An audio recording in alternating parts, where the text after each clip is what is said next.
Welcome, everybody, to another edition of the Tougies Take podcast, the show that chronicles my slow decline of hockey fandom, or should I say NHL fandom, because I do still enjoy hockey quite a bit. But we are back again, another week, another episode. I am joined by one Endurance M.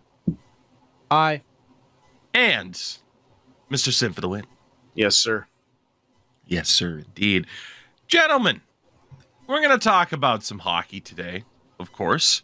We're going to talk about Endo's cat that's cleaning itself. Thank you, Endo, for sharing so You're much, welcome. for those of you who aren't watching on the YouTube side of things. Okay.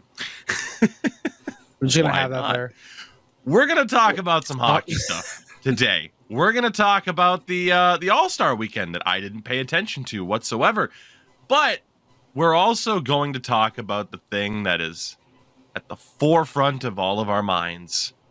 Sidney Crosby didn't show up to the All Star game. He's terrible. That's it, right?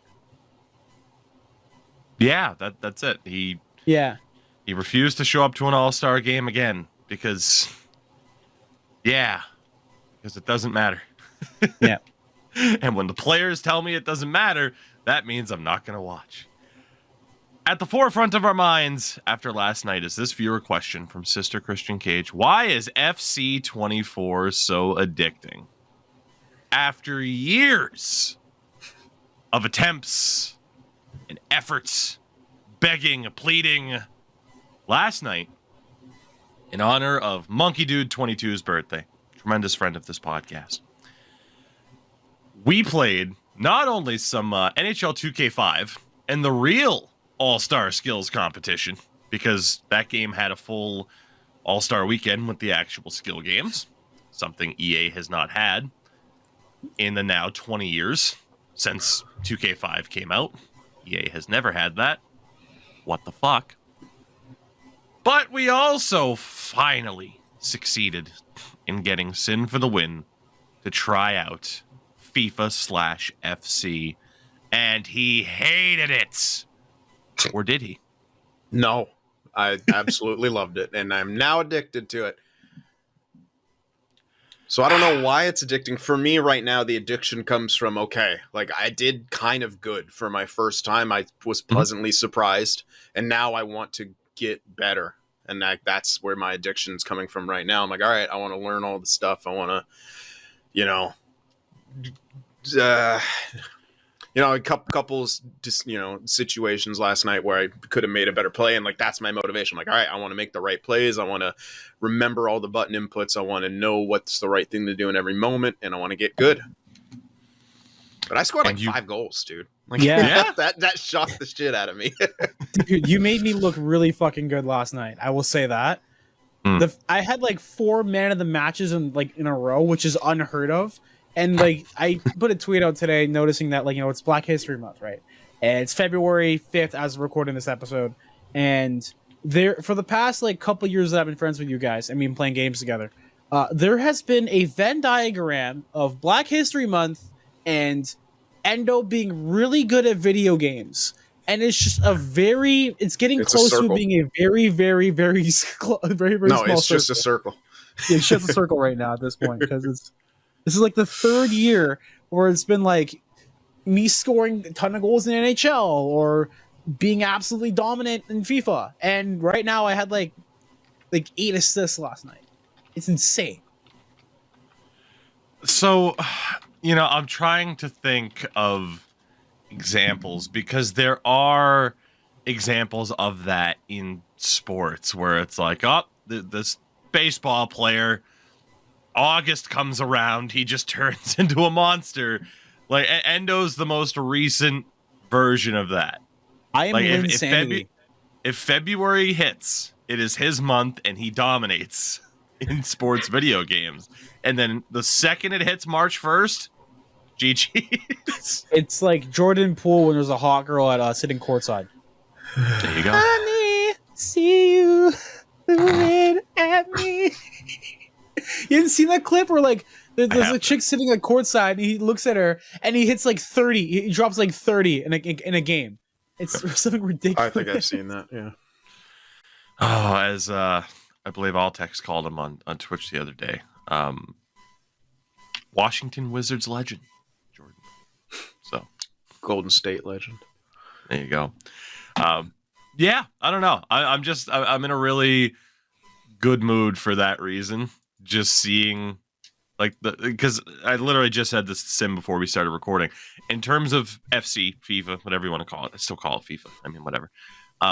It was one of those things where he was either going to absolutely hate it or the hooks were going to get set in. I feel like with that game, there was no middle ground. If you're not really a big fan of the sport, it's just one of those things where it's like, okay, well then the gameplay is either going to hook me or it's not, and I'm glad that it has. Yeah, I just want to play more, straight up. So I started a career mode. I just bought the game for like 65% off. But clubs it was a good time. Way too much. It was a good time for you to get into the game based off that discount, I'd say too. Yeah. Ah, man. So, yeah, I don't know. Just I don't know. I'm excited to play more. Basically, it's always nice to have options, right? Like I put out a video yesterday talking about, my slow but steady progress with the roster editing side of things for NHL 24 right now, and just how with the way that game is set up right now and the rosters being so bad and everything, that it's like I'm taking my time to get stuff done because I'm not really like, I gotta play this, and it's just that desire to be like, oh man, I gotta play 24 as much. Like, no, it's just like NHL 24's NHL 24 gameplay wise. They completely kicked the crap out of hitting, nerfed it to death. They so just feels like that back 24 even more. Yeah, they just reverted it back, which is really funny because we just had a GWC event this weekend with All Star game. We'll talk more about that later. It was super weird because at one point, Geimer was down like 11 to like 1 in one of the games. 11, and it seemed like every single shot that was taken just went in the back of the net. And this is like before they reverted the patch, because they reverted the hitting patch, the hitting aspects today on the 5th of February. So yeah, I'm just seeing that now.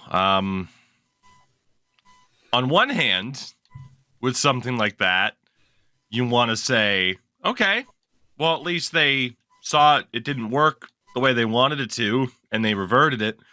On the other hand, it's like, did you check? Did you check to see what the gameplay was like afterwards? And did you honestly think like, oh yeah, people are gonna love this? Yeah, it's stuff like that where I'm just like, what happened there? How does that happen to where things are reverted that quickly? If it's viewed as a failure within like less than a week? Yeah, I don't know. Yeah, who's to say? I feel that like also a lot comes down to, did people have time to adjust? I'm sure people play the game religiously and stuff. Obviously I haven't fucking played it since then, but Be a Pro felt fine. Endo, would you like to tell the class what you told me about how religiously people play this fucking video game? All right, so Benny, aka Uninstall, who represents the Florida Panthers for the Panthers Gaming, and is representative for Florida for this year's tournament, I believe, for GWC, arrives in Toronto. Arrives like with a bunch of the other Leafs gaming guys. The first thing they do when they get to the Bell Gaming Center is they're all playing fucking Hut, and Benny does an entire goddamn stream of Hut champs. The first thing they do when they get to the space, it's like, wow, this is really cool. I mean, they show up on the internet, and it's like 1 ping and like 8,000 up and 8,000 down for download speeds over there because they have a central node like over for Bell internet over there. Just crazy. And then immediately after the Leafs gaming event, I'm hearing a bunch of the Frenchies who were there for the tournament, like Bluen and a bunch of other guys, say, Yoni, is there anywhere we can play the Hut Champs and we can stream it to play as well? And in my head, I'm like, holy shit. Like, this is not helping the stereotype of QC players just loving NHL. Or just absolutely, like, that is... I believe the QC market is, like, the reason why NHL, the NHL, like, license is still with EA. not exclusivity, but like just in general, the license was with EA because they give them so much money and so much whatever. It's insane. I couldn't believe it. I'm still shocked now knowing that these kids, the entire day they were there, they just wanted to play Hut the entire time. It's dedication. Or mental illness. Somewhere in between, maybe. I'm not sure. It's a coin. Flip it. Pick one. God. So yeah, I don't know. It's nice to have fun with video games. You know, it's nice to have options. It's nice to have a game where it's like, all right, you know, not that FC can't have bad nights where it's just like, oh, yep, okay, nothing's going our way. This game's playing like garbage tonight, but I don't know. There's something about it, right? And this is what I've always compared it to. A bad night on FIFA for me isn't as frustrating as a bad night on NHL. Because on NHL, it's a matter of being like, okay, knowing that it's like you're good at the game, knowing how the game should probably feel and how it should play. Versus FC, where it's like, okay, I'm good at the game, but I'm nowhere near the best because that skill gap is insane, basically. So it's like, you know, if we have a bad night, like, all right, it is what it is type of thing. Like there have been far fewer nights on stream of, hey, let's play pro clubs and being like, nah, fuck this, I'm done. Versus the amount of times we played ESHL on stream over the years. And it's just like, nope, not doing this. Not doing it. No, thank you. So there have been like, I can count on like my hands the amount of one and dones there have been for eShul. It's like, yeah, we'll play one game. We'll play a game, and then we get through one game, and you're like, yeah, I'm done. Whatever, gone. And we're just like, okay. Yeah. I understand why. Like, it's just the consistency. It's not even consistency of the game, but it just feels like with NHL, you have a bad game and nothing's going in your favor. You can't do anything. Well, with FIFA, like there's more opportunities that, let's say you're having a bad game, you can still somehow tie a game or even win a game if it's a shit match against someone. Right. So, yeah. Hey, the continued adventures of Sin's FC 24 journey. We'll continue to talk about that over the next little while because last night was a heck of a lot of fun. But as mentioned, we do have some hockey to get to. Before that, though, let's get some of the viewer questions in there. Why not? Because, well, we got some winners in this bunch and some not winners. But we'll see where these questions lead. From Young Burrito, what is your least favorite bird? Whatever bird is your favorite, Tougie. The fucking seagull. Murder hawk. No, I'm joking. That thing's fucking cool. The Muppet it hawk. Is. Yeah. Look, it takes a lot. Thank you, Sin. It takes a lot to get me to have any desire to go to the state of Florida. That bird's there. They got one at the Tampa Zoo. I mean, my other option is San Diego or I think maybe Texas, if not heading to Africa. So Florida kind of wins by default based off of travel costs. So, I mean, shit, I could drive there, right? So, you know, I don't know. We might need a new co-host. And Endo's pushing his luck.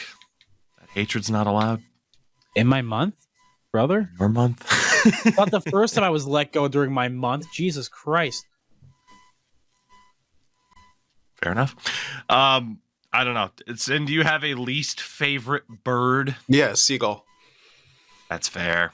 They're pieces of shit, dude. That's a fair For shout. one, I have childhood trauma surrounding a seagull. I don't think I've ever told this story on stream, but I'm going to tell it right now. Please do. My mom took me to the San Francisco Zoo. I think I was like 2 or 3 at the time. So I kind of remember, I have flashes of this happening. She bought me a hot dog and a seagull came down and fucking took the hot dog from my hand. Nice. And all I remember is like my mom yelling and waving her hand and a fucking seagull that was almost the size of me attacking me essentially and taking my hot dog. And I got my mom got me another hot dog, but yeah. And this was before like San Francisco Zoo now has like nets over it and stuff, and like back then all they would do is like bring out like an owl or another big old bird of prey and like walk them around to like scare off the seagulls. That was like their only defense. But yeah, so that, and then through middle school they were everywhere on our campus, shitting on people and like just eating garbage, and they're also annoying. They woke me up multiple times at like 6 a.m. when I was in Helsinki. So yeah, seagulls are my least favorite bird.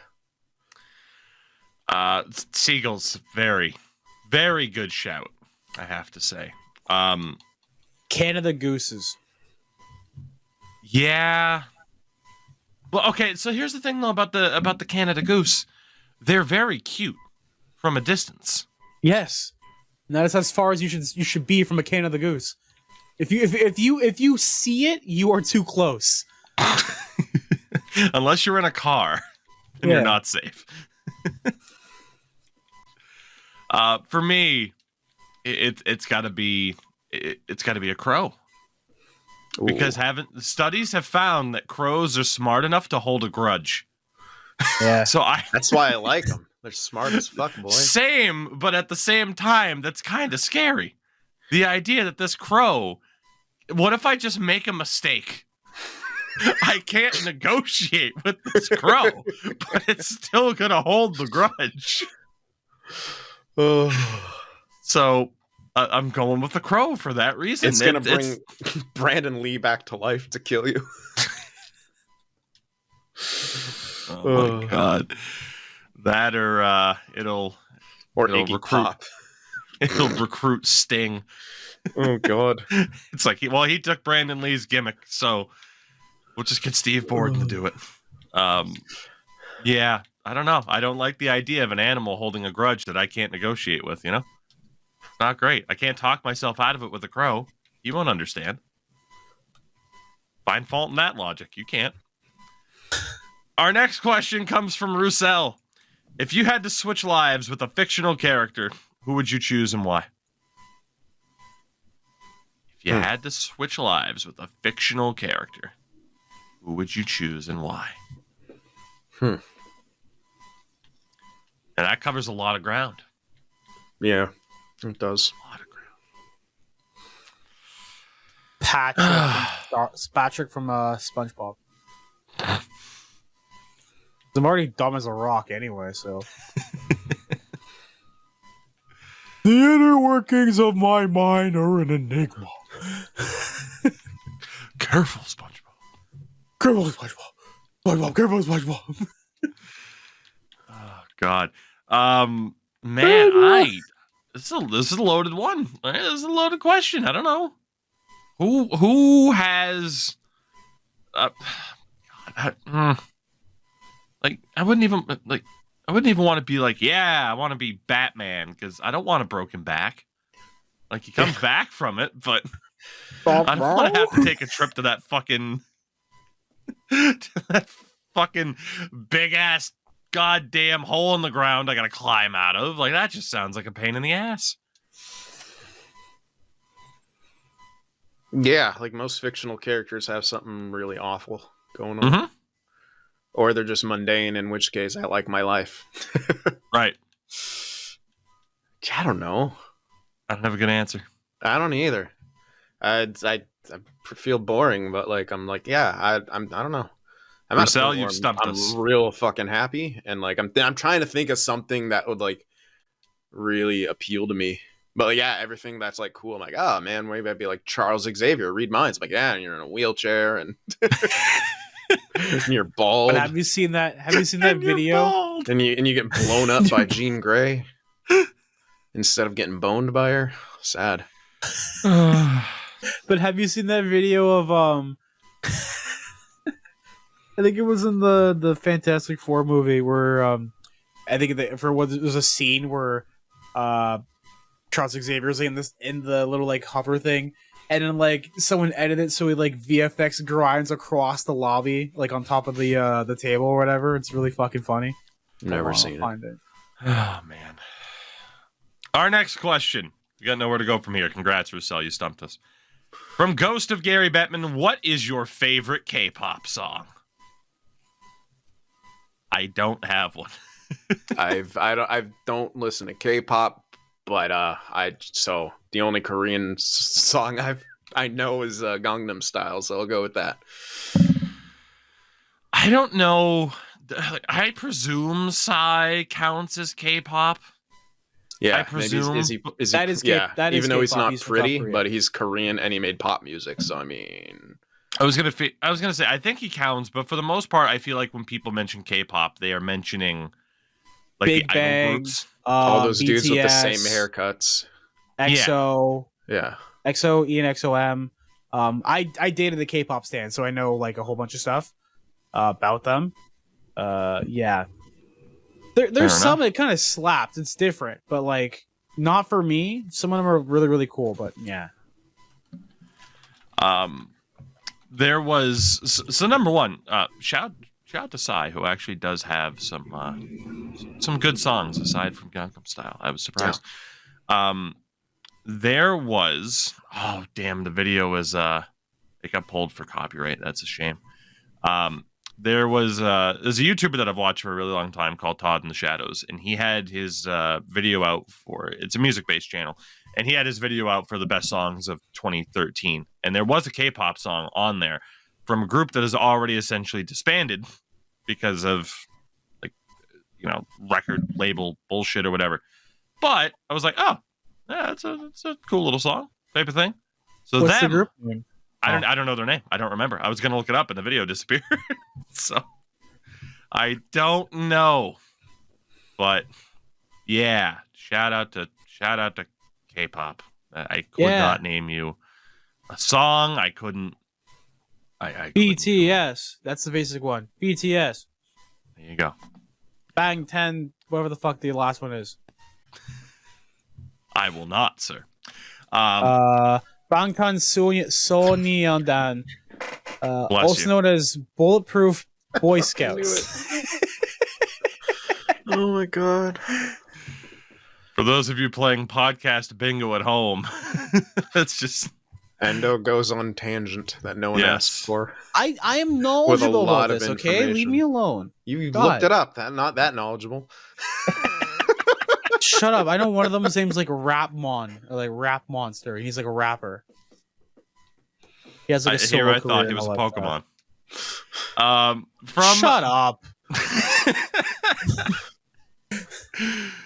Our final question from Bouncy McBoink Boink, a sappy one for Valentine's Day with the holiday being around the corner. What's your favorite memory of your respective significant other in regards to Valentine's Day? Endo clearly wants to say something. We'll let him go. Was it when you were laughing at her for dropping the salad? Was that coincidentally on Valentine's Day? laughing at her for dropping the salad. Oh, fuck. Sin, you weren't here. It was like, last week we had a question come in, and the question was like, what was the most embarrassing thing you've seen someone do? And as Felina gets home, of course, I'm retelling this story. Of course. I always said that when we went to grab McDonald's, we grabbed a salad because at the time McDonald's had salads. Yes, I'm telling the story again. And she dropped her salad, and me being the great boyfriend that I am, as she walks behind me, I take pictures of her with a salad, and like she like shakes it up, and then I hear a thud, and she's like, "Oh no, the salad!" And I look over, and she's on her knees, like on the floor, like side with the salad. Like petrified, and she's like, "No, it's okay. I can put it. It's so good." And she's like putting it back in with her hand, and I have like photos of her doing that. You're just documenting it as she's he documented it. We saw the photos on the last Paulina episode. can defend herself. What? Hi, Paulina. She doesn't need to. Herself. She made a mistake. I am waiting for you to essentially just slap him in the back of the head and move on. Yeah. I just want to point out the very important detail that is unfortunately left out. It is. Right. I don't usually eat salad off of the floor. Usually. But it was my last $10, and I wouldn't get paid for the next 2 weeks. So that was the last opportunity for me to eat, and I dropped it on the kitchen floor. So before anyone at least goes it out wasn't there and carpet. judges my morality of eating the floor salad, I was broken desperate. I just want to point that out. Isn't capitalism a bitch? Yeah. At least it wasn't carpet. Like, I have carpet in my room, and I usually eat in my room with a tray. So anytime if I drop something on the floor, most of the time it just gets covered in my hair. Because my hair is everywhere, because there's a lot of it. And I have a dog and a cat in the house. Yeah, like if I drop something on the floor, it becomes more hair than food. Yep. So Gross. Sin. Mm-hmm. Do you have a sappy Valentine's Day memory? Yeah, several. It would not make sense to anyone who doesn't. It's kind of an inside joke. Yeah, we've never been one to tell inside jokes on this podcast. But no, it wouldn't even make sense to you guys. So yeah, fair. I'll have to keep that to myself. Fair enough. I'm trying to think. So it's funny though, for my wife and I, Valentine's I'll see if I can Day, think of something else though. Yeah, Valentine's Day isn't a big thing for us because our first date was 3 days after. So this is just your favorite memory of her. Is it? That's what the question is. It's just in honor of Valentine's Day. Oh, okay. I misread it. Well, unfortunately, she's never dropped a salad on the floor. That would be an easy one. She did constantly slip and fall in Finland last February because she didn't bring boots. Yeah, poor girl. She had a time. It's funny because like a lot of those things right now are a lot of memories I could pick from are tied to the past year, where it's like, okay, we did go to Finland twice and stuff like that. And like, I remember the first time, like Sin and I had to do something for Sports Gamer, and she's like, oh, I'll just meet you at the bus station. And the smile on her face as she's like, I took the bus by myself in Helsinki. Just so proud. There's a lot. I'm just a big simp for my wife. I don't know what to tell you. Simp. Can I say that? Says me. Okay, you know what? I have one. I have one now. I was gonna say my answer might be because my answer might be the look on her face as Sin and I dejectedly returned to the Airbnb after doing laps around a conference center in Finland while we were lost, and she had frozen pizza prepared for Yeah, the look on her face, and she's just like, "You guys had a rough time, huh?" Yeah, just that was an elite moment. Oh, what a day! All Sin, right, what'd you think of? I have one right now that always makes me smile when I think of it, because it perfectly kind of sums up her personality and then also her culture. So when she was here visiting me, we were gonna go over to have dinner at one of my cousin's house, and so we went, and she was gonna bring over a bottle of wine as a gift. So, and we're also buying other groceries as. Oh no, that was a different time. All right, I might have to tell two stories, but. So she's buying the wine, and she gets ready to hand her ID over and stuff like that. And the cashier asks her, "When's your birthday?" And she just freezes because she doesn't understand, why is this person asking for my birthday? I'm handing them the ID. And she just froze up and like looked at me and was like looking around for help. And that was just such a moment that makes me smile and laugh, because she looked fucking adorable in the moment and then laughed her adorable laugh afterwards when everything got sorted and stuff like that. But the other moment is we were at Target buying a bunch of groceries as well, and the cashier, "Hey, how are you doing?" All bubbly and very extroverted. And for those of you who don't know, Finland, it's a very quiet country. People do not make small talk with each other. In fact, they seem to avoid it. So as we're in the line, the guy keeps talking. Everything he rings up, he makes a comment on. Everything. Like, this my is God. for Americans. You'll some of you will be like mildly annoyed by these type of people, but just imagine you're from a place where like the only thing you say to a cashier is hi and bye. And so, Fuck me, man. the more he keeps commenting, the more I see her glancing over at me, the more a smile is coming on her face, the more she's trying to hold back laughter. And that is another one of my favorite memories of her experiencing the American lifestyle and just being fucking weirded out by it. And then me introspecting, like, yeah, this is kind of bizarre. Why do we feel the need to fill empty peace with noise constantly? Especially for me as an introvert. And this is one of the main reasons I love Finland. Right. It's funny because I told the story about, my wife being on the bus and everything. And it was one of those things where she was just like, actually, this is great. I just sat down and didn't have to talk to anybody. Nobody wanted to talk to me. This is great. Yep. But I've noticed that, right? Not that it doesn't happen in other languages, but especially I find over here in North America, it's the idea of having to and your way through a conversation because God forbid you have half a second of dead air, even if you're not on a podcast. That's something that I've really tried to do, especially through the podcasting side of things or YouTube, Twitch, the esports casts, is I've tried to cut the ums and ahs out as I talk. Yeah. And it's difficult because sometimes it just happens and that's fine.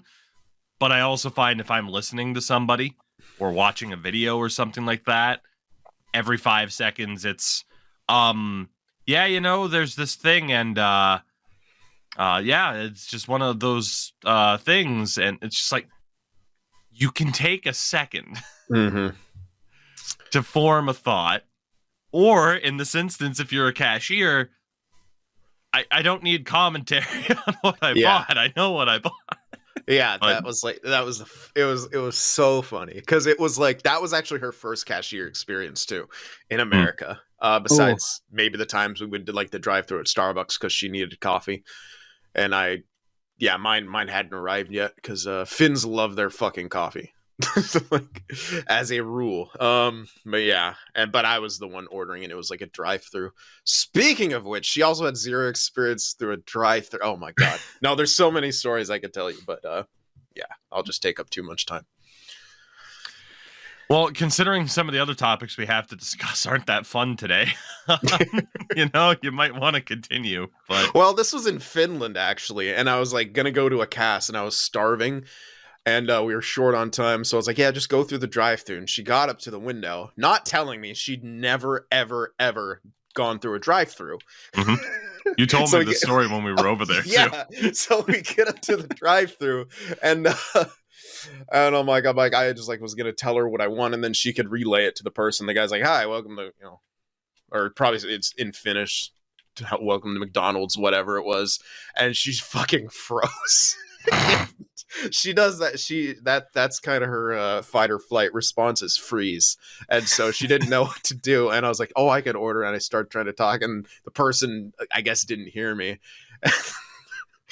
She ended up just fucking driving off and then parking in the parking lot. And I went in and got my food. But yeah, it just didn't occur to me because over here drive-thrus is pretty much a must, and some places are drive-thru exclusive, which is unheard of in Europe because it's not a need for cars over there. Like, dude, there's a Subway local to me that has a drive-thru. What? How's that work? I don't know because my wife refuses to go through it to find out. They have like a bigger window you have to drive through and like, oh yeah, I want that meat, I want this meat. You're just going along and like in drive but foot off the gas. So you're just I guess, man. I mean, it probably works the same way that their mobile app does in the sense of like the screen is there, like it has basically every fucking menu item. You tell them like right there what you want, right? I mean, I don't know. Like it'd be a shitty way to go through because you can't tell them to put more fucking spinach on your fucking sandwich or put more sauce so that way it actually evenly distributes out on the fucking thing. Like, you guys tell. Oh man, I'm too nice to tell people that. I figure they got like company policies and they're not lazy. But then again, I like service workers. Like, I don't complain to their face about like my quality of my sub. It's like I paid for whatever I paid for. But at home, I'll take a bite and there's not enough sauce. There's like never enough distribution of the sauce because they load at the fucking front and never the fucking back or the middle. It's always the fucking front. I could go on a fucking rant about Subway. You are, sir. You currently are doing that. I had to get extra sauce so it could go into the fucking back, so I can have a little bit more extra. So that way, that's why I make my own sandwiches. I haven't been to a Subway in forever, but me neither. If I do go, it's been a decade. If I do go, it's going to be the drive-through experience at a Subway. To me, that's probably the option for someone who eats there pretty often and knows exactly what they want. Yeah.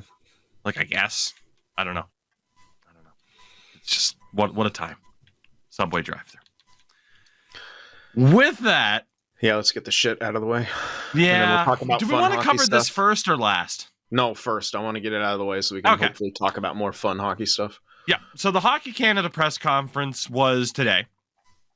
Or the London Police press conference was today in regards to Hockey Canada and the 5 former World Junior players, Carter Hart, Michael McLeod, Cal Foote, Dylan Dubé, and Alex Formanton, who have all been charged with 1 count of sexual assault. Michael McLeod is facing an additional charge. Again, all of this dates back to an alleged sexual assault following a Hockey Canada golf and gala event held in London in June of 2018. Obviously, all 5 involved have denied any wrongdoing, as you would expect. In terms of what's being alleged, that's all been out there as we've been following this case for years. The case made its first appearance in a London court on Monday, today, and isn't set to return until April 30th. None of the players were present in person today, but their lawyers appeared by video. In regards to this story, the chief of London PD caught a lot of heat today for extending, as TSN put it, I think this was a Rick Westhead article, or it was just a general staff post, but the chief extended his sincerest apology for the length of time it took for the case to reach this point. That comment caught a lot of heat, essentially, because from the looks of it, basically, London PD failed to do their job in 2019. Like, if 6 years on you were able to find enough evidence to go through with this, then that existed in 2018, or was, at least was there to be discovered. So London PD, granted, the chief of police there right now was not there at the time, but essentially London PD as a whole is catching a lot of flack, and you could argue deservedly so. I don't have too much to say on the London PD side of things from there. But in regards to what is going to be happening with these players, first and foremost, Hockey Canada has announced that all of the players will remain suspended from international competition. Although there is an event next year with an international spin that we'll talk about a bit later on that is not currently covered because that's an NHL event. Rick Westhead mentioned that lawyers for the defense met with the judge today. There is a publication ban ordered on the identity of the victim and 2 witnesses that came forward. So no publication is allowed to say, here she is, this is who it is. Thankfully. Good. There's also been substantial paper and audio evidence collected by London PD that was shared with the defense today, again, building up to that April 30th date. And I know what Endo had shared with us, and I did see it. In regards to the teams, right? Because Alex Formanton, not currently on the Senators, but obviously the other 4 are a part of 3 different NHL teams. And Darren Dreger announced that the Flyers, Devils, and Flames have been informed they will receive cap relief for the players on leave, which very much indicates they are not coming back and going to be allowed to play anytime soon if they are not going to count against the cap. Like, they are essentially, from a cap perspective, being pushed into like an LTIR role where they don't count. But they get money, yeah. Presumably, they Yeah, well, of course, like you can't say, "Oh, you're accused of this, and we're going to void your contract." There's no legal standing for that. So, And the PA would have a fucking Oh, fit yeah. if you even tried, but that's their especially. job. Well, yeah, that's why that. And I'm getting on a different topic, but that's why they defend the people suspended harder than they defend the people injured. Because when you're injured, you get paid. When you're suspended, you lose money, and therefore the Right. Players Association loses money. Right. Seems pretty bad. You know, in regards to all of this, I mean, I don't really know what more else to say. Can't really say much about it because it's an ongoing thing. We can mention the facts that we know right now, but I don't think speculation helps. No.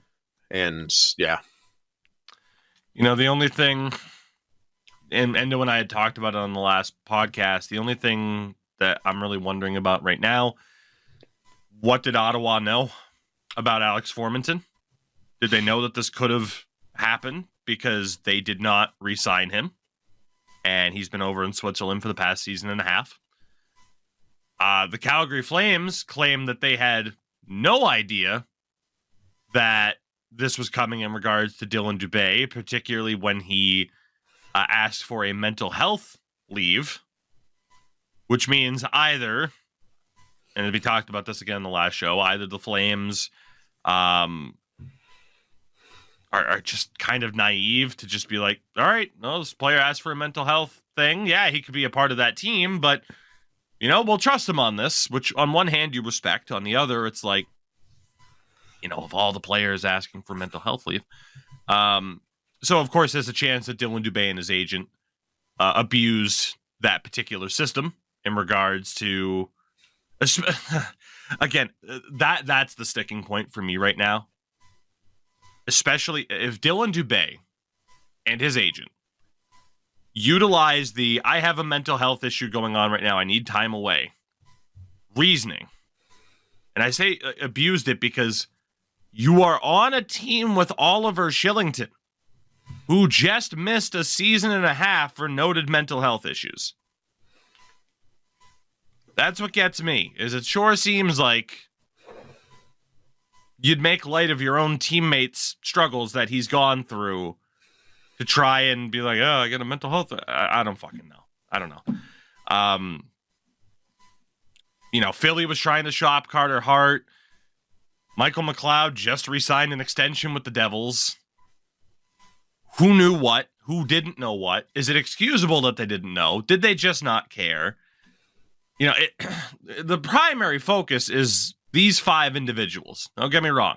Like, that is the story. Did they do what they are accused of? And if they did, they should never step foot on any professional ice again, let alone NHL ice. Let's be honest, they'll go to the KHL. But, you know, you just can't help but wonder about some of these teams and who knew what and who didn't, because it sure seems like people knew something. And that other teams may have just been like, well, nothing's official yet. So I don't know. It's exhausting. We've talked about this story as the news have continued to, kind of trickle out, and it's just one of those things, one of those stories in the NHL over the last couple of years that's just been exhausting, disgusting, and very much impacted my personal hockey fandom, as well as many, many others, because hockey culture, isn't it great? Isn't it great? Especially when you have players from the 80s, the 90s, the early 2000s, who have either been accused of things or who have told stories of the personal abuses that they suffered. It's great. It's a fun time. Yep. Anything to add, gentlemen, in an exhausting topic? Nope. Fair enough. Endo, I want you to get us back on track here, my friend, because the NHL All Star weekend was this weekend in Toronto. I don't know about Sin, but I can speak for me when I say I didn't watch a goddamn second between the skills competition, the draft, the All Star game itself. I had zero interest. I didn't watch. All I know is that Michael Bublé was on shrooms, apparently, and Nikita Kucherov got booed. Yeah, I saw some clips. That's about it. It's just, I don't have an interest in it, and yeah, and it's probably not really marketed to me anyway. So It was nice. I used this as a networking experience to hang out with people, and that was basically what I used it for. It was a lot of fun. I didn't really care about the draft. I will say that the draft experience was an absolute nightmare because they had like 15 hot mics on all at once. They didn't do anything different where it was like, oh, let's have like one boom mic on. People were individually mic'd up. So you'd have like 5 people speaking at once and it would pop up on everything and everyone could hear what everyone was saying. And every single time Tate McRae was able to like go up, she'd say the exact same voice, nice to meet you, nice to meet you, nice to meet you, nice to meet you. And people were getting kicked out of that and are like, this is like unnerving. I feel like a lot of people were saying if you're going to do an all-star game draft, the 2015 one gets a lot of comments about it because there's a lot of quote-unquote liquid courage. Basically, everyone was drunk in 2015. And everyone goes on and says 2015 was the best one because everyone was drunk. And people were coming out and talking about 2015's draft and saying that, you know, we didn't realize how much we were drinking. Like, whenever there was a commercial break, they would all top us up with whatever beer we wanted or whatever we had, and we just keep drinking. And, you know, when someone's pouring you a drink, it's harder to keep track of how much you're drinking because you're not the one pouring it yourself. Fair. Yeah. At least in my experience, like if I know I'm having like 2 beers or whatever, if there's just an endless amount just keeps refilling when you look away, you're gonna lose track about how much you've actually had, and that's what happened to some of the guys that they were saying. That's what I tried to say. That's what I meant to say. So back to the 2024 All Star. At 2024, it was bland. The draft itself was bland. The skills competition, it was Obama giving Obama an award because Connor McDavid was brought out to, you know, was brought out to design the award, the skills competition. And it was very back to bones, back to basics kind of setup. You know, you had your basic agility, fastest skater, fastest shot, hardest shot, accuracy challenge, and then you had the whole like relay race thing where you're going through different obstacles and all that to score. Matthew Barzal, absolutely, God. I think No Sleeves had $100 bet on Matthew Barzal to win the competition.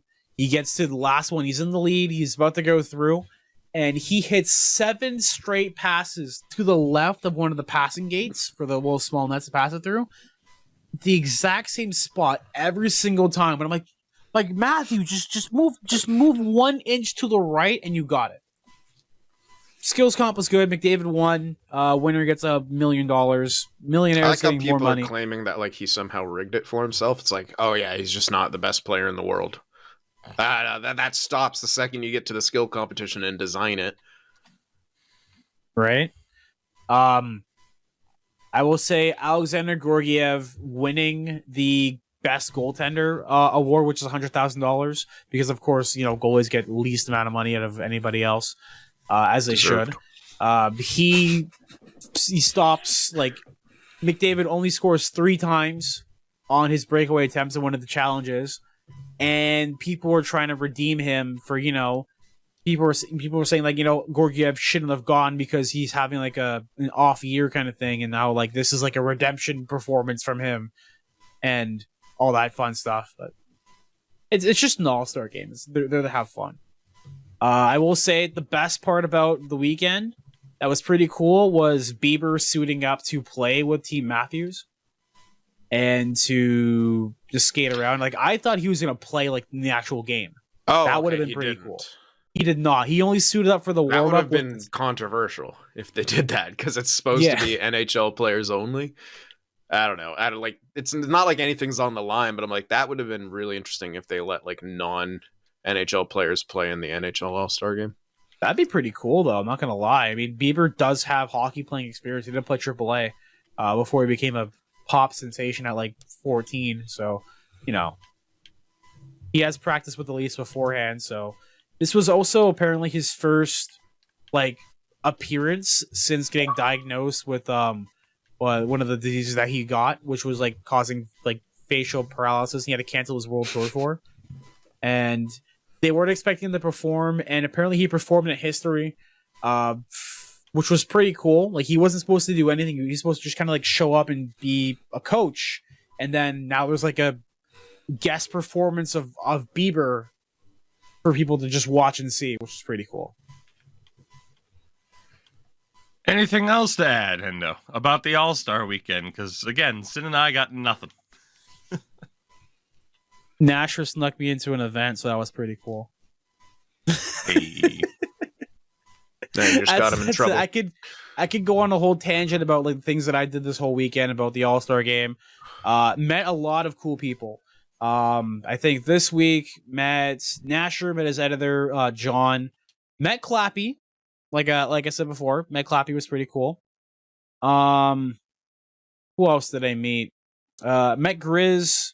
Rahil was down there. Saphir, Grizz, as in Grizz Gold, who does commentary for the NHL GWC, whatever the hell it's called this year. I can't keep track.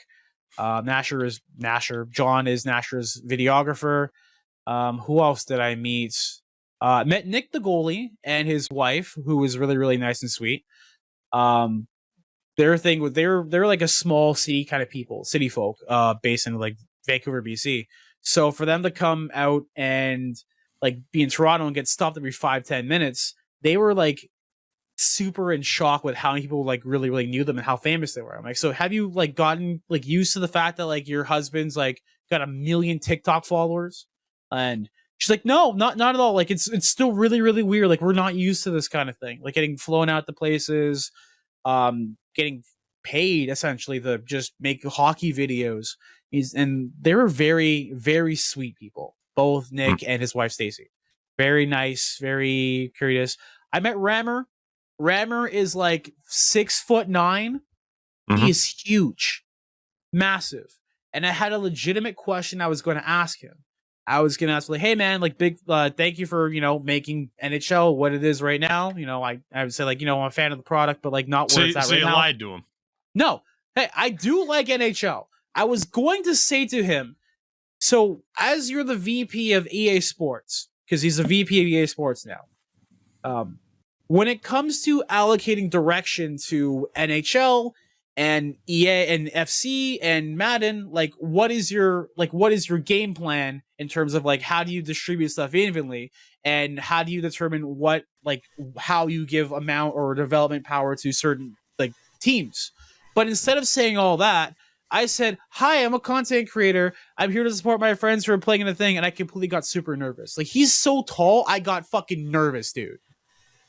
I got scared. I was thinking how I saw Rammer, and I wanted to have an eloquent question, and I ended up like freezing up completely. It's probably for the best. Yeah, probably. Probably for the best. Not to say it because of you, Endo. It's just he probably doesn't want to answer questions like that in that setting. Probably, yeah. Yeah. What else happened this weekend? It was the creator skills tournament, and Sleeves tried to get me in because I didn't have any credential pass on me. He's like, oh, he's with me. It's like the guy's like, oh, you need a pass anyway. So then I go around, I see Nasher, and I'm like, yo, can you let me in? He's like, just hop the fence. I hop the fence. Security guy comes over here, and Nasher says, oh yeah, he's with me. And I'm like, oh, okay, cool. And he's like, all right, cool, whatever. And just leaves. I'm like, sweet. So I got to hang out with a bunch of like creators at the 3-on-3 thing. It was pretty cool. Found out that my buddy Vince was playing for the gold team, and the gold team was stacked because half of the guys on that team were local and they play with each other. It had like Pavel Barber, Vince was there as well, a bunch of other guys who played like semi-pro hockey too, so they were just buzzing around everybody else. I felt bad for Swaggy P, aka Elevate, who's a trick like scorer. He's also like a former pro guy. His team was not so good. Coach Chip was not having a good day. I will say that too. But all in all, it was a great event. Wrapped it up with the Leafs gaming event on Sunday, and it was really, really fun. It was a lot of networking, a lot of meeting people. Who else? I think I mentioned I met Tactics as well. Like there's so many people that I met and crossed paths with. Jordan from Isles Gaming was there as well too. Talked to him for a bit on Sunday. It's just been a lot of networking and meeting people and doing all that stuff. Yeah.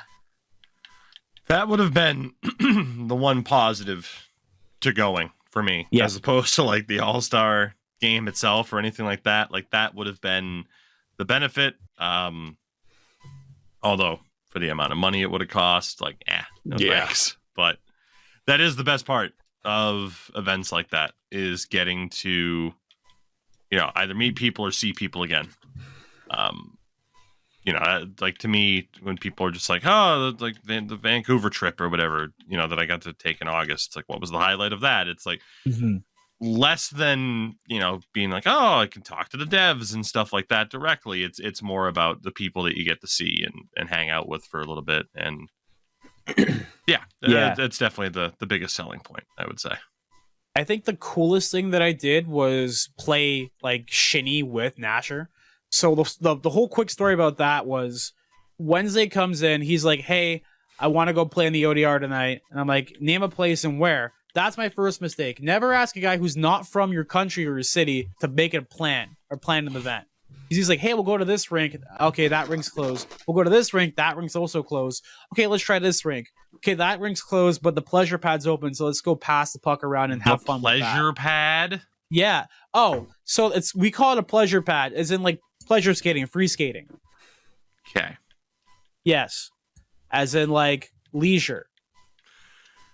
Then call it the leisure pad. Leisure pad. Whatever. But it's pleasure not skating is like, we call it pleasure skating here, where it's like an open, not exactly on an ice rink, but it's on like a path, like a nature path.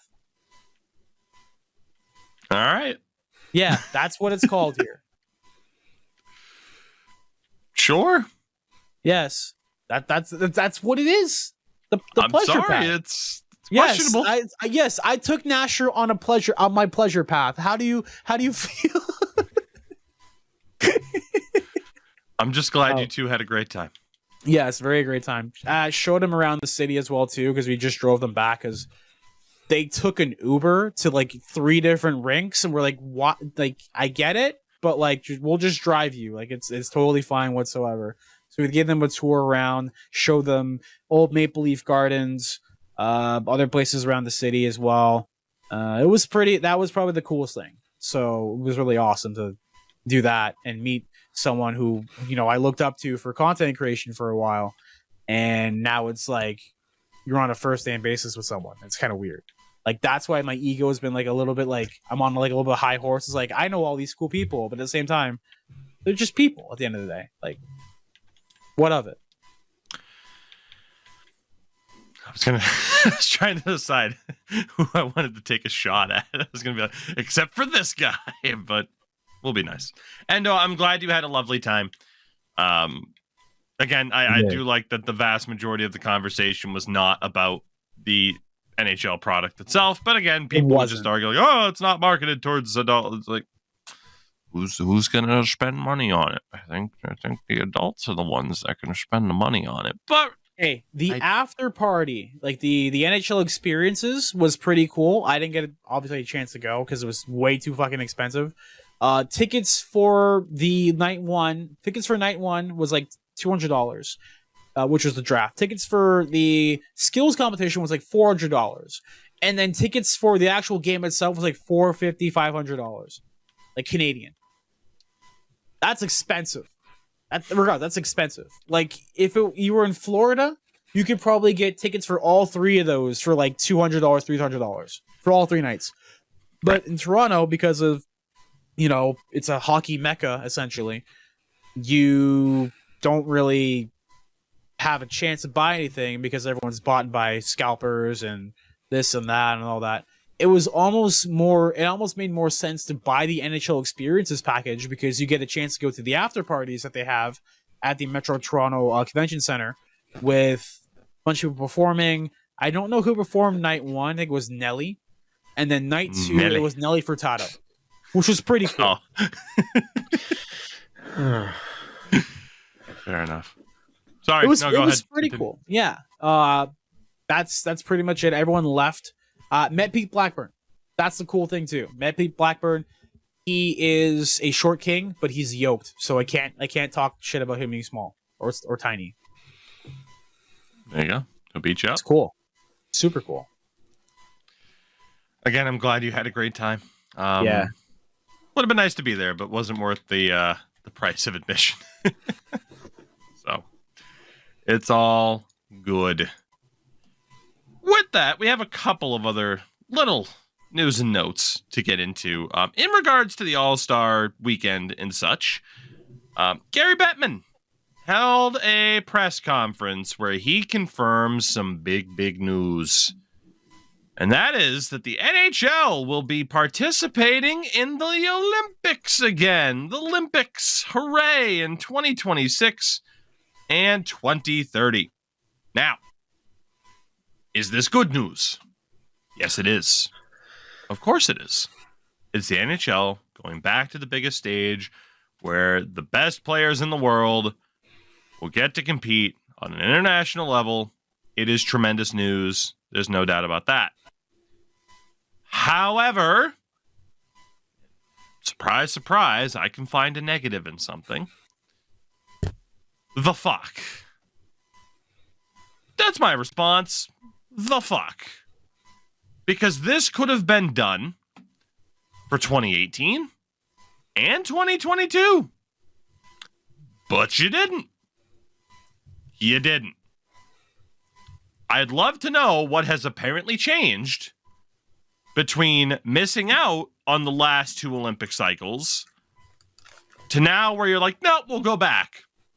I'd love to know what changed because I'm sorry, I can't imagine it's that much.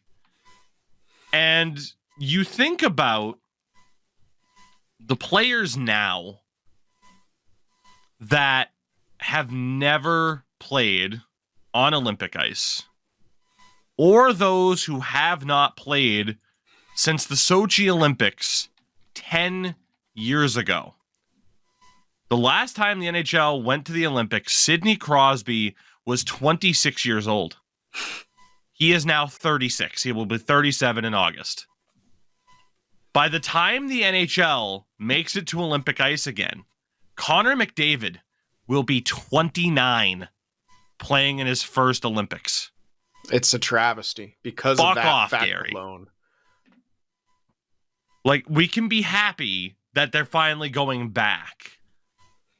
But we've missed out on prime Crosby at the Olympics. Mhm. That is a fact. And that sucks. That absolutely sucks. And we've missed out on, I mean, who knows what prime years will be for Connor McDavid. But the fact that we haven't already seen Connor McDavid at the Olympic level at least once, technically it would have been twice, right? 2018 and 2022. He was already in the league in 2018. Mhm. And those are just two examples. Think about all the other players in that age group of Sidney Crosby or older that have already retired that missed out on their extra shot to go to the Olympics. And then you think about the younger players that, again, someone like Connor McDavid, going to be 29 years old by the time he gets back. Or by the time he makes his debut. Yep.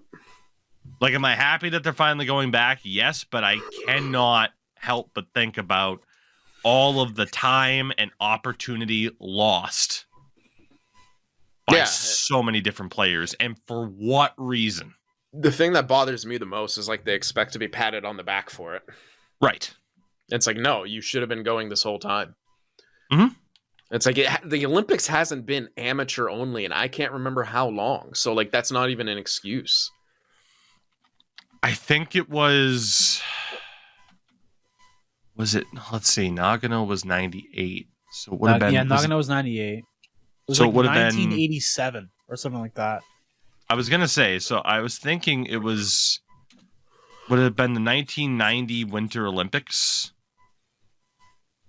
or would it have been because 92 was the summer one? Because I think there was a weird thing there, but I'm pretty sure it was the 90s where it changed from amateur representation for Olympic ice hockey. Let's see. When did the NHL first go to the Olympics? Why not? Should be able to find that quick and easy. NHL players participated in 5 games from 98 to 2014. So it was okay. So it was, Yeah. it was the Nagano Olympics in 98 where they went for the first time. That said, you know, if it stayed that way, right? If it stayed that way and it was only about the amateur game, that's fine. But at the same time, the standard was raised when it was no longer an amateur focus. Yep. And let's be honest, the idea of it being an amateur focused thing was bullshit. Oh yeah, especially Because of during what- the Soviet Union, like they were all professionals, Exactly. but it was Exactly. a loophole that they were quote unquote amateurs. It was 98 that you really finally started to see there be a lot of competition. Here's the history of the gold medal in the Winter Olympics for men's ice hockey. 1920, and then obviously every 4 years on from there. Canada. Great Britain in 36. What the fuck? Canada. I think Canada wasn't there for that one. I'm probably not. Because that's during the fucking war, dude. Yeah. 36 1936, That's yeah. the, is that's- not during a that's- war. Huh? 1936 was not during a war. Fuck, I don't It know. it man. was held in Germany as well. So They probably boycotted going, if anything. Probably, yeah. But no, if Great Britain was there, they would have maybe Yeah. boycotted. there was a big break in the Winter Olympics between 1936 and 1948 because of the war. So when it continues in 48, Canada, the Soviets, 1960 is the U.S. Infamously, of course, Herb Brooks not making that team, and then they go on to win, which was a big crux of like, hey, the 1980 games. From 1964 to 1988, the Soviet Union, with the exception of the U.S. in Lake Placid in 1980, and of course the Soviets won silver over Sweden. 92, you had a unified team known as the Commonwealth of Independent States winning, which was in the aftermath of the Soviet Union falling apart, and that's this whole thing. 94 is Sweden. So you think about that. Very few and far between. It was Canada in the very early stages, the Soviet Union dominating between the 50s and up into the 90s. And then ever since the US or ever since the NHL had allowed teams to go, Czechia, Canada, Sweden, Canada, Russia, which was the Olympic athletes of Russia in 2018 because again the NHL stopped going, and then Finland in 2022. Finland. You had a hell of a lot more competitive nature, I would say. I mean, Canada won 3 out of 5 that the NHL was involved in, but it wasn't just Soviets. Yeah, and Once Canada, and they were close games too. You think about the golden goal, Crosby, and it is overtime, man. Like it was a great game. Right. I mean, and look, I enjoyed ice hockey for the 2018 Olympics. That was when Germany took not Russia to overtime. That was a good story. Finland beating not Russia in 2022 in Beijing. That was a good story. But the level of play is never going to be higher unless you have the NHLers involved. Yeah. And like I said, just the absurd amount of players that could have made it, that should have played, and either never got another chance to, or, and have since retired, or if it's someone like Sidney Crosby now, who's in the twilight of his career, it's just incredibly frustrating. I think both can be true. You can be happy that the NHL is finally going back, but you can also say, like, what the fuck's the matter with you? You just could have gone for the past 2 anyway. We could be gearing up for Connor McDavid in his 3rd Olympics heading into 2026. You know? We could have enjoyed Prime Crosby. Now he's going to be going when he's almost 40. Yeah, I mean, we're 2 Who years knows out, if he right? makes it? Yeah, who He knows might if not. he even makes it? Yeah, by there's a that point. realistic chance that the last time Sidney Crosby would have played in the Olympics was 2014. Yeah, and with the way Ovi's been trending, he's not going to be making there. it.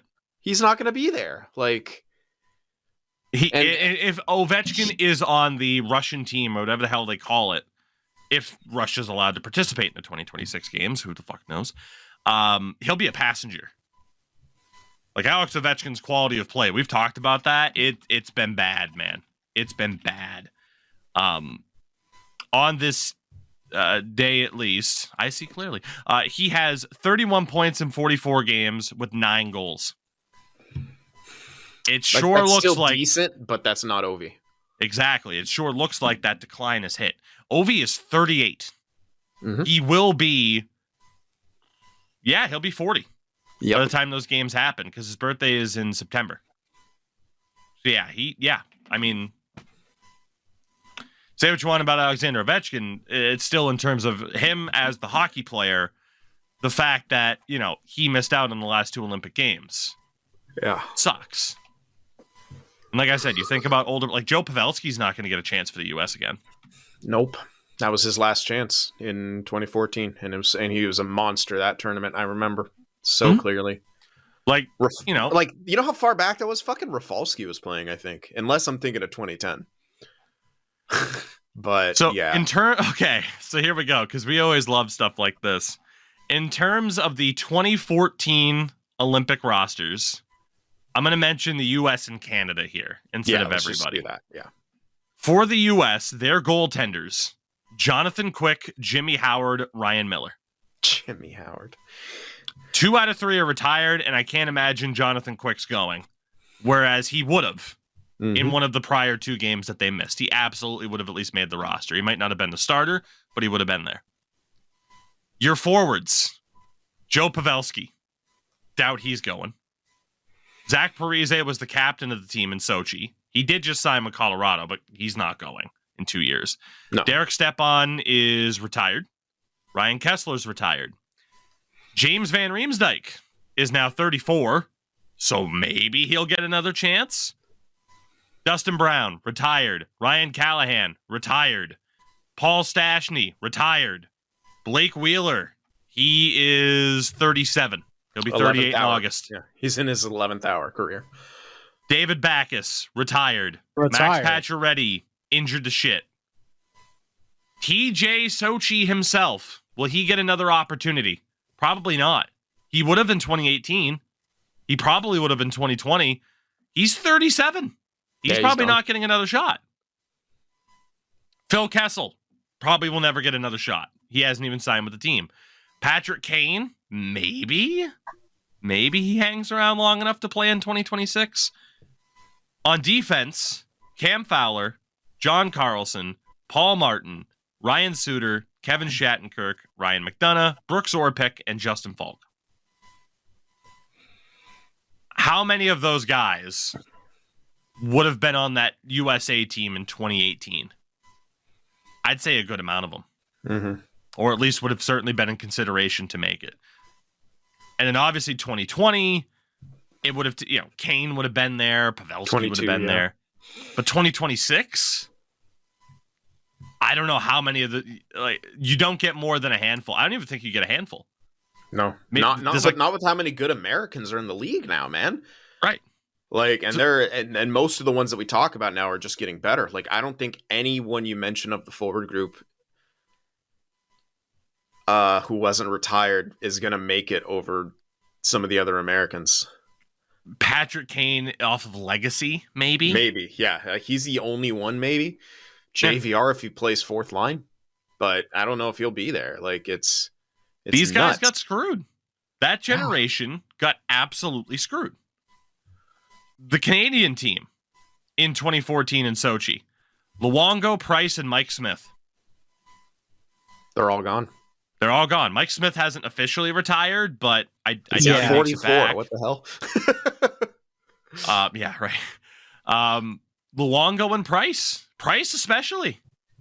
Price probably would have been, unless he was hurt, he would have been the starter in 2018 for Canada. He got fucked. That's when his injuries first started, 2018. The forwards: Matt Duchene, Patrick Sharp, Patrick Marleau, Chris Kunitz, Ryan Getzlaff, Jonathan Taves, John Tavares, Jamie Benn, Corey Perry, Martin St. Louis, Patrice Bergeron, Rick Nash, Jeff Carter, and Captain Sidney Crosby. That generation got They're all fucked. retired. Like most of those names you just mentioned are retired now. That is crazy. Like, I'm sorry that it's the pessimistic attitude for me in regards to this when I should just be hyped, but this is what I think about, is I'm genuinely frustrated for these guys. And you have to imagine there's some level of frustration from them too. For the most part, I'm sure someone like Patrice Bergeron's like, it was out of my hands, man. I had a great career. I'm going to be a Hockey Hall of Famer, whatever. But First ballot. there has to be frustration. Their defense, by the way, was Duncan Keith, Dan Hamhuis, or as 2K called him, Dan Hamhouse. Yeah. Shea Weber. Oh, Shea Weber boy. boy. Drew Doughty, Jay Bowmeister, Alex Pietrangelo, Marc-Edouard Vlasic, and PK Subban. With, You see, kids, Vlasic was elite. with, by the way, a note here that Martin St. Louis was only there because Steven Stamkos was selected but was injured and unable to play. Talk about someone who's gotten totally fucked out of an international career. Steven Stamkos has never played in the Olympics. Not once. He's played in World Championships, World Juniors. Steven Stamkos, because of that injury, and he wasn't a part of the Canadian team in 2010, Steven Stamkos has never played an Olympic game for Canada. That's crazy. He's 33 now. He turns 34 on February 7th. So he'll be Crosby's age by the time they're getting ready to go to the Olympics in 2026. No guarantee he makes that team with Canada's roster. And if he does, it's not prime Steven Stamkos. And that's a tragedy. To me, at least as a hockey fan. And I don't get it. I don't get it. Because we all talked about that over the last 2 Olympic cycles that they missed. And what the hell are the NHL doing? What is this bullshit? Just fucking go. Like, we get the idea of, oh, well, injuries can happen. The players wanted to go. Whether or not it's the owners, the NHL's governance, whatever the hell, they dropped the ball twice. Let's not pretend they didn't now because we're all happy that they're finally going back. There's a generation that got absolutely shafted. Multiple generations. The prior generation that might have had a chance to go in 2016 or 2018, excuse me. And then there's the current generation of Connor McDavid, again, not playing his first Olympic Games until age 29. And God forbid he gets hurt and misses it like Stamkos did. Then you're talking about him not getting to play in the Olympics until age 33. Like, and that's because of the missed opportunities from before. So, yes, it's nice they're going back. Holy hell, is it frustrating. Because it shouldn't have been this. It shouldn't have been. Yeah. I'm trying to see, because Tomas Hertl is now in his 30s. I'm trying to see if he actually played for the Olympics once, because he would have been available for one of them. Sorry. He wasn't on a 2014 roster. What? That's crazy. For Czechia? Maybe they weren't there? They were there. Yeah, he wasn't on that team. What? That's weird. The forwards on that 2014 team for the Czechs. And this is another point. There are some guys that might have been able to sneak on to their rosters in 2018 because they were on this career peak and then they just fell off and now they have no shot of making it, right? Yeah. The 2014 Czech team was Milan Mihalik, Roman Cervenka, and again, apologies for pronunciations here, Martin Hansel, Yuri Novotny, Thomas Plekanec, Andre Palat, Patrick Elias, David Krejci, Michael Frolik, Jaromir Jagr, Aleš Hemsky, Jakub Voracek, Martin Erat, Peter Nedved, Jakub Kovar, Andre Pavlik, and Alexander Salak. The latter 3 being goalies, I should say. Yeah. It's just it's immensely frustrating to me because I can't just be like, oh yeah, no, everything's good now. No, let's let's not forget how rightfully frustrated hockey fans were in the hockey world happened to be in 2018 and 2022 when the NHL didn't go. Rightfully frustrated for a reason, and those reasons are still very much applicable now, just like they were before. Yeah. So, obviously, you could look back at the there are some good stories from the 2018 deal because you had players that never would have gotten there otherwise, right? Like the Canadian roster in 2018. Carl Stellari wasn't going to be an Olympian had it not been for the NHL not being involved, or Gilbert Brûlé for Canada, and like the US's team that year, you had some names such as James Wisniewski and Captain Brian Gianna, stuff like that. God. Like, they were kind of enjoyable for that reason, but nothing beats the best of the best going head to head. And that is why in 2016, the NHL held the World Cup of Hockey, which did hockey fans enjoy it? Yes. That was a fun tournament. Would anybody say I prefer that tournament over them going to the Olympics 2 years later? No. And if you do, you're a fucking liar. You're just trying to be contrarian. Nobody wanted that tournament over the Olympics. People enjoyed the tournament because it was fucking scuffed. That tournament was fucking stupid.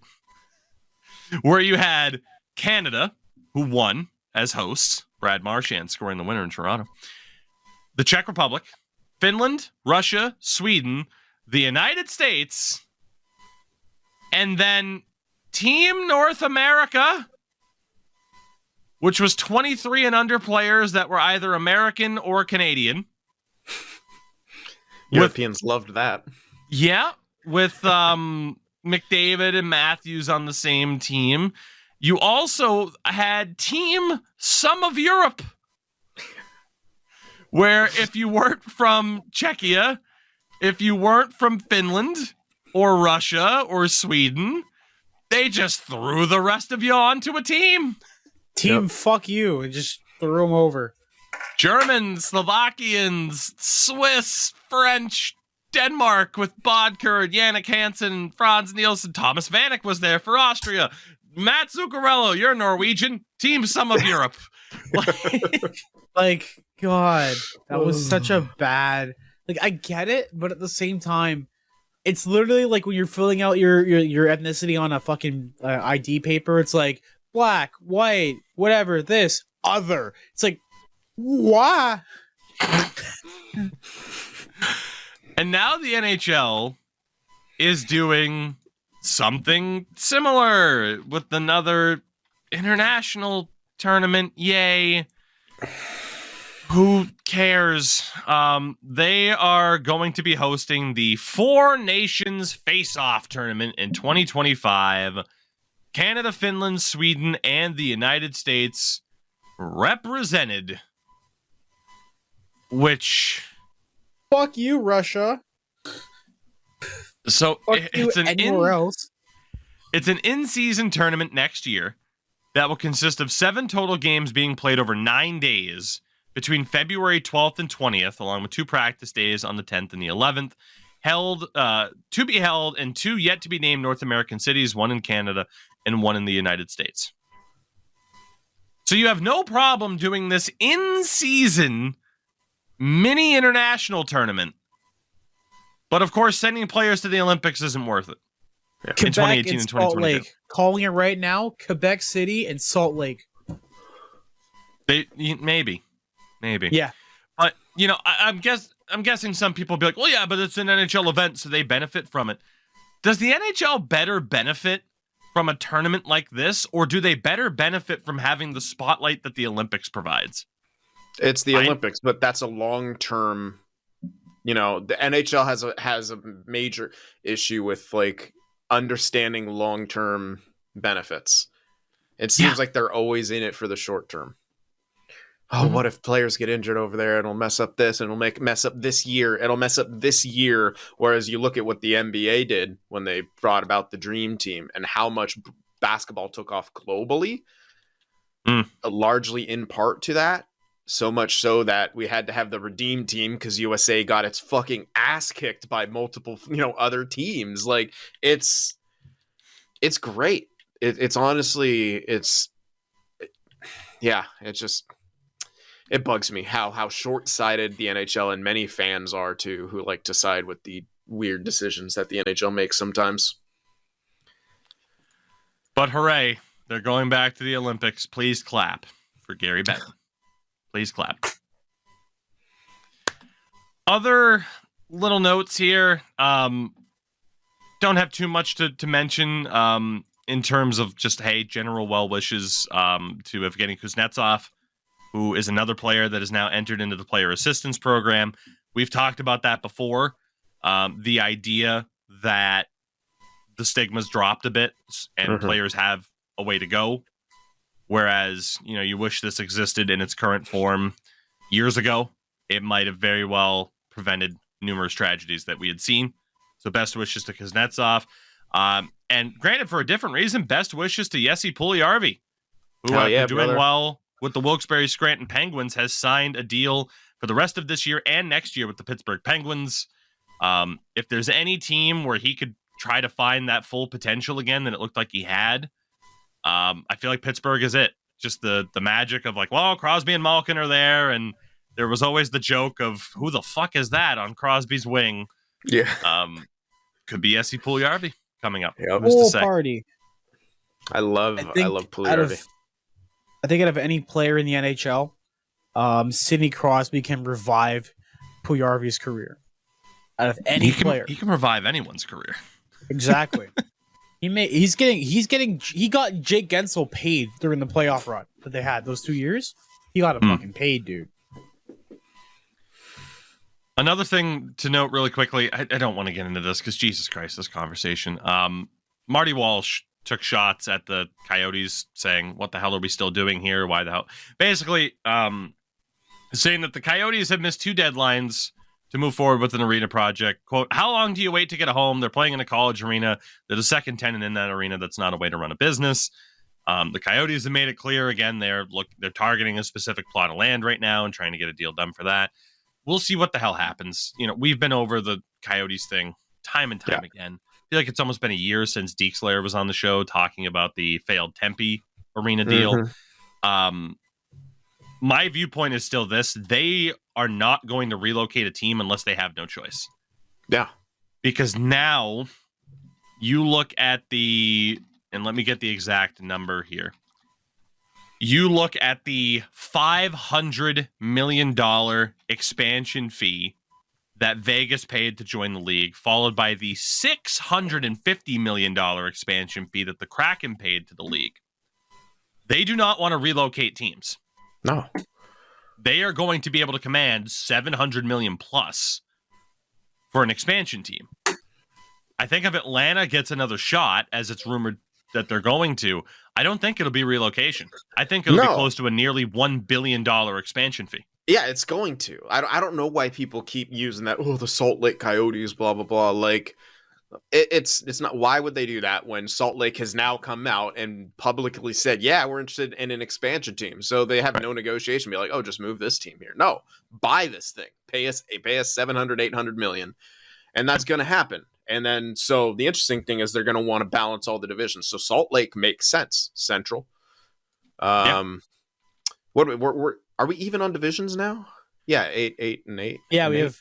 Yeah, 32 teams still. Yeah. So we're gonna need 4 expansion teams. And people who come out and say that's too many teams, you can argue about maybe saturating the talent or whatever. But I think there's so much talent in the NHL and it's only getting better. But it's when people always say it's too many teams, can you sustain that in the markets? What other major sport has 7 Canadian teams? None. Shit, the answer is none. So if you're looking at it from a MLB, NFL, NBA perspective, we are still in the mid-20s for American teams. There is room for expansion. They're likely mostly going to go there. You might get one Canadian franchise.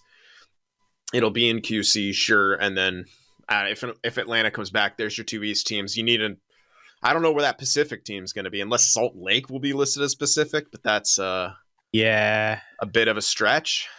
I mean, Vegas is in the Pacific.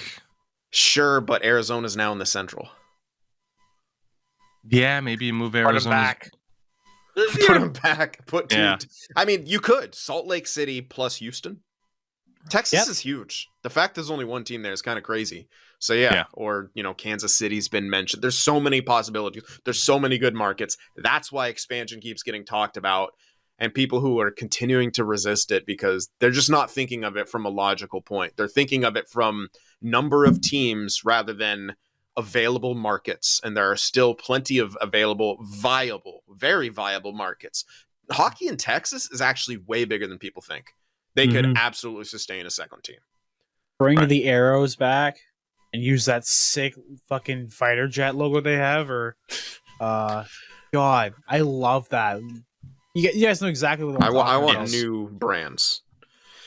I'm sick of reboots. I know what that means, yeah. I was going to say... get this. Okay, I was going to say... Okay, you say your thing and I'll say my thing afterwards. It's more of a question. Okay. I was going to say, in regards to like the whole diluting the player pool thing, I don't really think so. Like, it won't Expansion has showed us twice that is not the case. Like, yes, I mean, I guess you could argue in general, like, obviously it's going to bring the quality down. You have more players, it'll bring the average down, whatever. But it's not going to be like, oh, these dudes who never would have made it otherwise. Because you look at the top level of AHL scoring right now.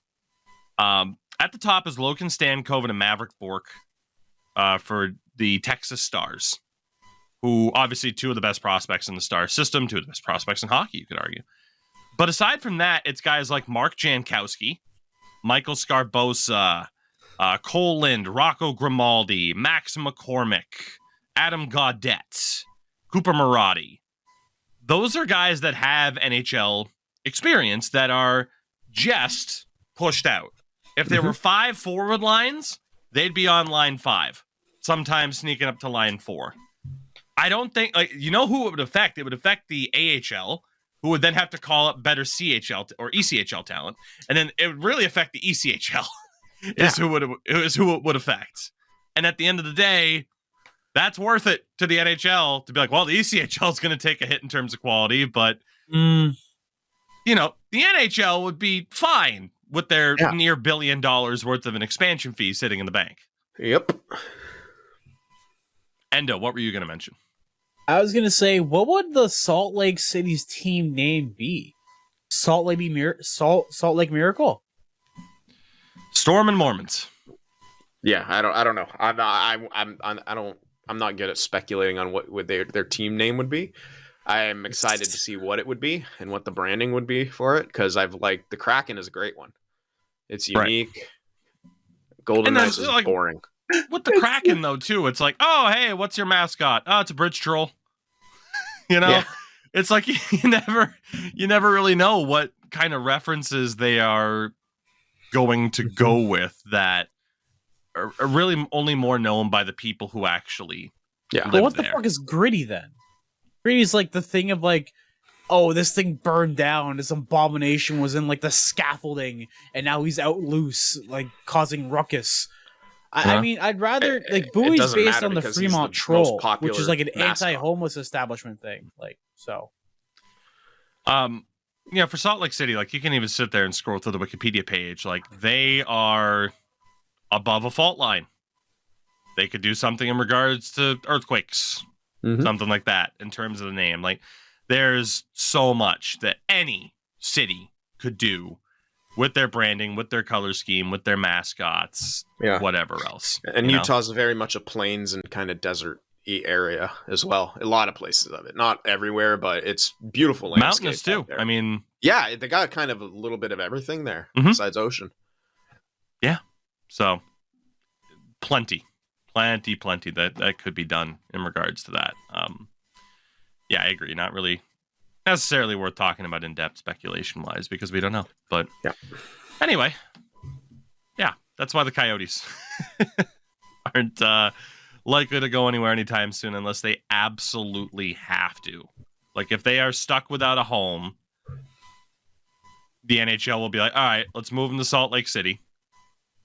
Probably temporarily. I think it could end up being similar to what the NBA did almost 20 years ago. When Katrina hit New Orleans, the Hornets ended up playing in Oklahoma City. And OKC rallied around that team enough that they're just like, okay, cool, we want a team here. Unfortunately, they didn't get an expansion. They took the Seattle Sonics.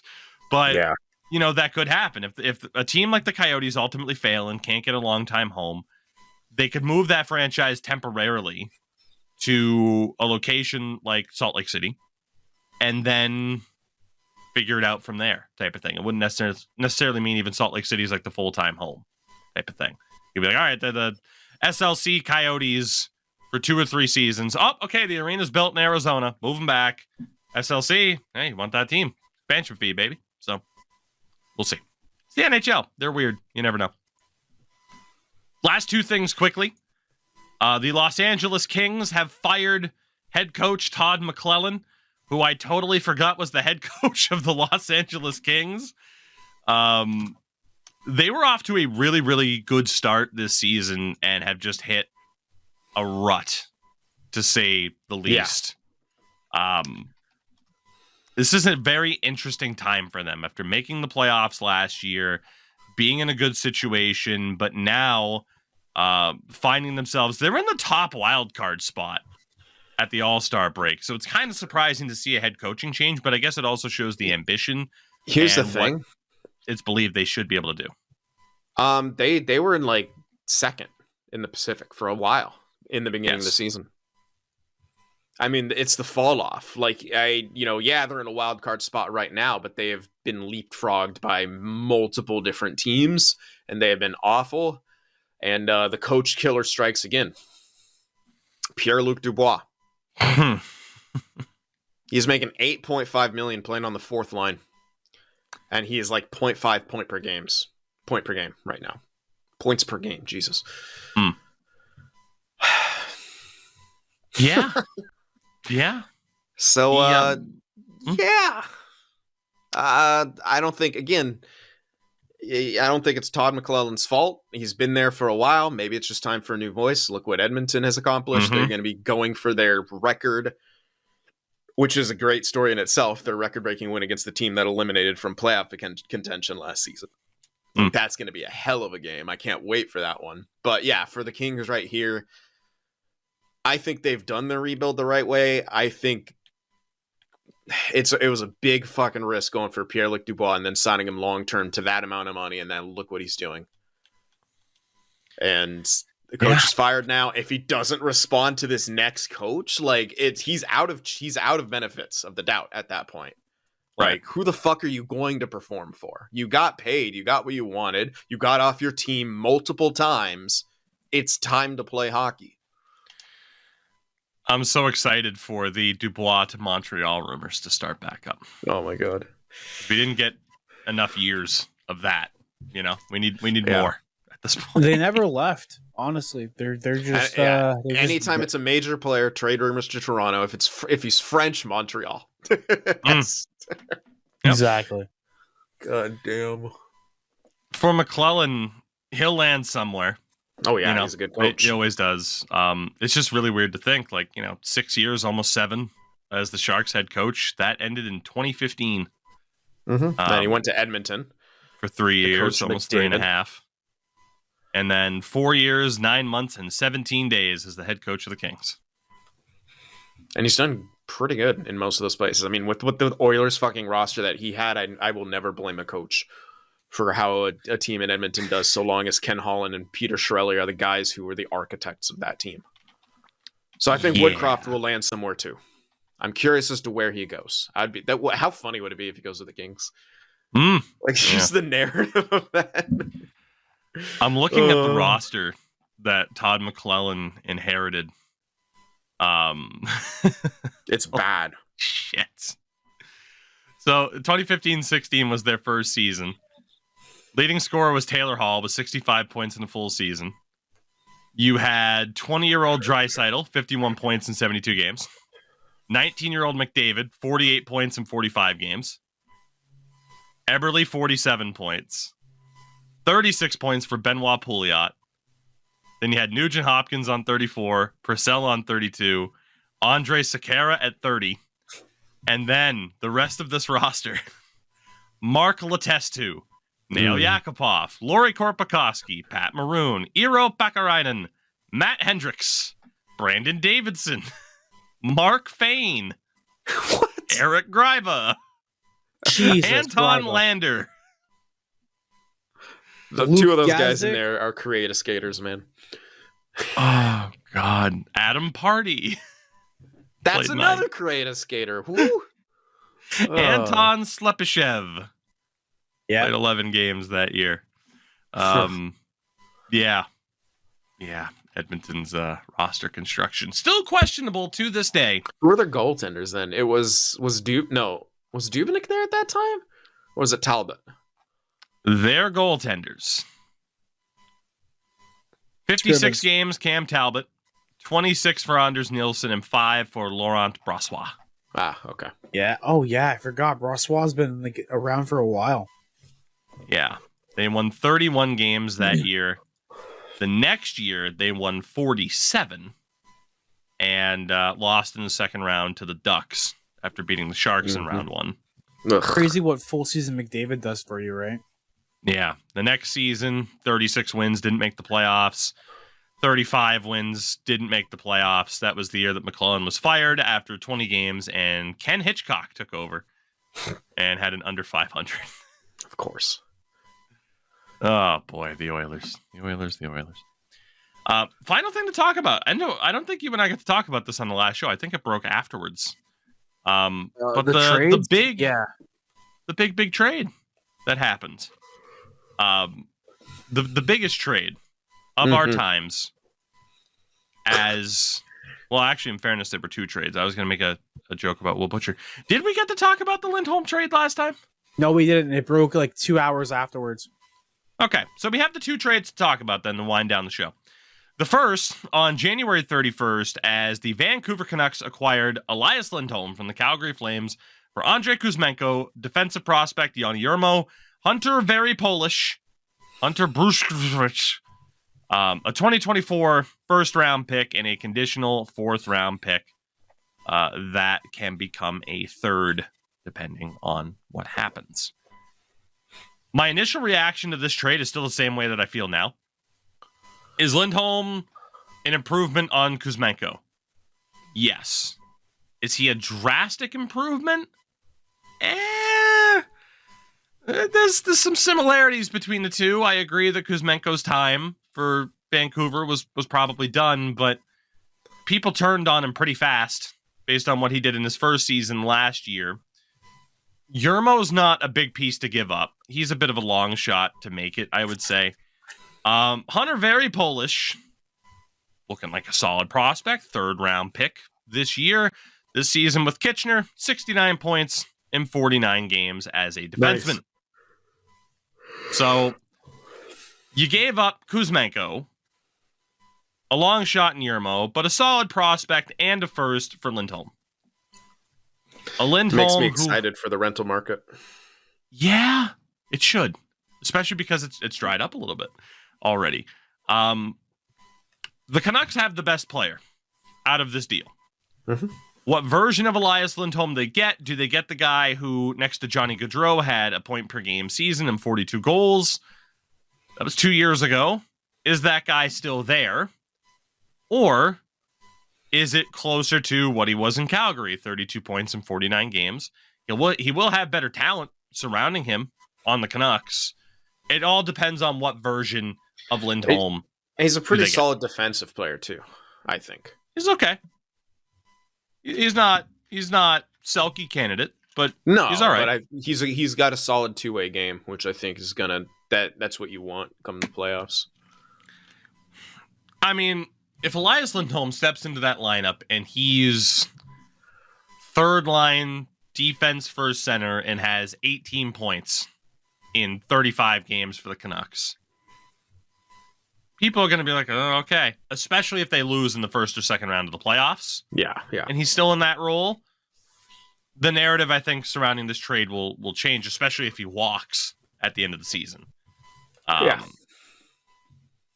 He is a pending UFA. The benefit, Kuzmenko had an extra year on his deal. I think for Calgary, you're feeling good. Like, you get a player like Andrei Kuzmenko who could do really well for you. You get a really solid prospect, a first-round pick for a guy that apparently you didn't want to re-sign because Lindholm said he was willing to, and they never really talked about it. So I think Calgary was just kind of under the impression, like, it's time to move on. Mm-hmm. It comes down to what the Canucks do in the playoffs versus how well prospect and eventual 2024 first-round pick pan out for Calgary. We don't know who wins immediately.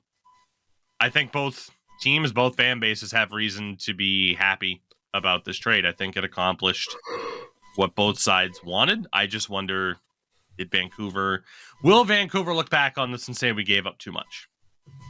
And that depends on what they get out of Elias Lindholm. Yeah. As a Bruins fan, because he was rumored all season long, I am not upset about the Bruins not landing him for that price. No. For that price.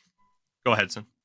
Yeah, I was just gonna say I saw one of those fantasy trade proposals or whatever someone made, and it was Elias Lindholm for the Bruins first, Matt Poitras, and Trent Frederick. And I was like, this trade might make sense if it was 2019 when he had all those points, or like you said a couple of years ago, a point per game. But like, I don't fucking do that from the Bruins. That's what I was going to say. Matt Poitras, who I believe is still playing in your main lineup, and if not, to me, he's fucking not a guarantee, but a pretty damn good chance he's going to be a middle six center on that team. Right. Like, and Trent Frederick is a great bottom six guy. Like, that's a lot to give up for Lindholm. I think the Canucks went the better way around it. Like, yeah, you gave up that roster player, but you're essentially, Kuzmenko wasn't really a guy with much potential left, really, I don't think. I would say he's is what he is player because he's 28, right? He came over from the KHL. Last year, he had 74 points in 81 games, 39 goals. This year, just 21 points in 43 games.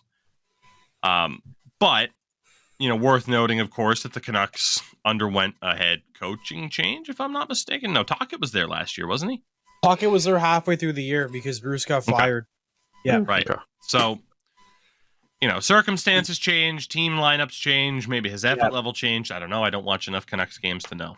But I think the way it went was, I think Tocchet came through, knew the season was going to be like a wrap, and just kind of I think it was a lot of just freewheeling hockey.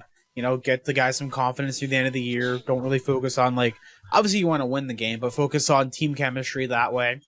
Because they were good during the end stretch of last season, and this year they really were just flying on all cylinders because they tried something new, and that's the one thing I liked about the talkback about players getting moved over with expansion. Like Sin said as well, when you expand teams in the current way it's done, you're picking quality players from all those rosters.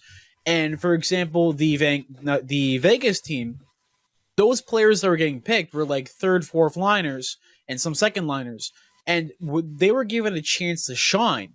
Like William Karlsson was not a star player on Florida, and then when he went to Vegas, he flourished. He's still their all-time point getter, for Vegas for their franchise, and.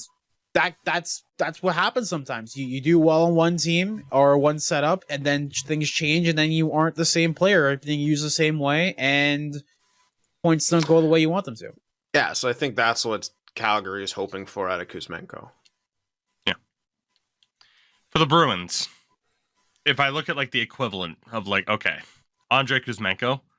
Now, granted, no guarantees it would have been the same price, but if you want a player like Kuzmenko from the Bruins, Jake DeBrusk is the guy that best fits the bill. Even over Poitras. Okay, sure, you want Poitras instead for the potential as opposed to proven nature, sure. But then for that forward comparison, you are talking about DeBrusk or Patra, probably DeBrusk. For the defensive throwaway, no disrespect to Yanni Yermo, but come on.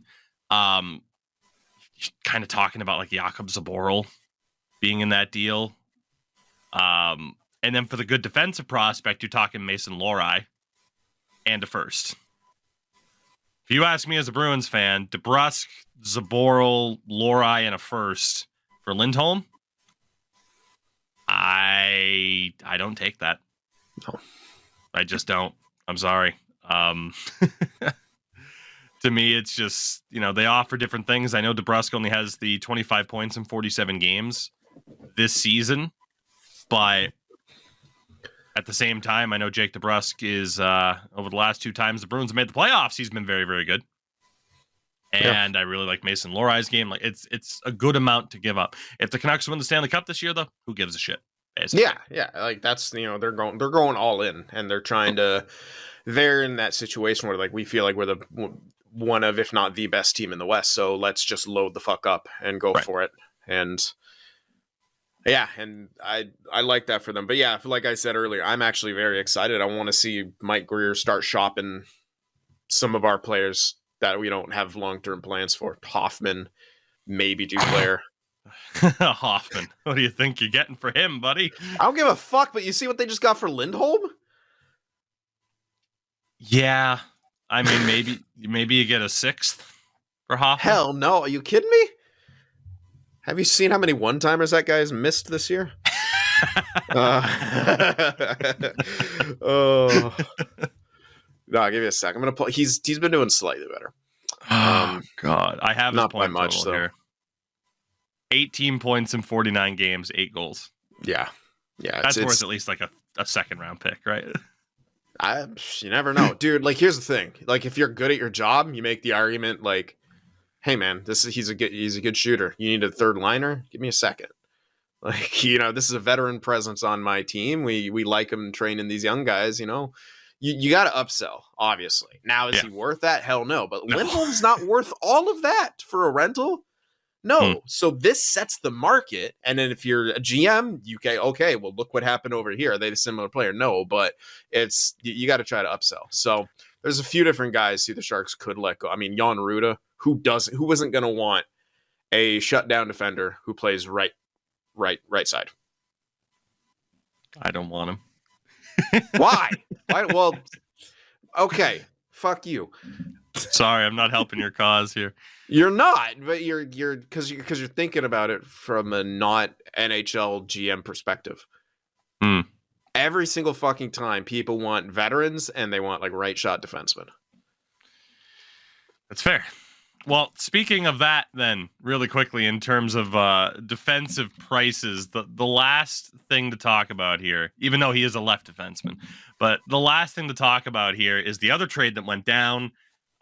With the Montreal Canadiens acquiring a first-round pick and a conditional third. That'll be a third no matter what. It depends on the year. But a first and a third for Sean Monahan. Mm-hmm. Monahan off to the Winnipeg Jets. The Habs get a first and a third. Kent Hughes, the GM of the Habs. Holy shit, this guy.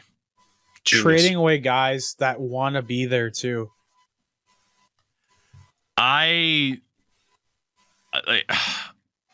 now, it's recency bias for sure. But in terms of being happy with the GM that you have, Habs fans have to be towards the top of that list in terms of fan bases that are happy with their current GM. Kent Hughes has been on the job for just about 2 years now. In that time, he pulled off, some minor trades, but the bigger trades here. Sending Tyler Toffoli to Calgary for Tyler Pitlick, Emil Heineman, a first-round pick that became Philip Mazar, and a fifth-round pick that became Yevgeny Volokin. And there was another conditional pick that didn't come to fruition.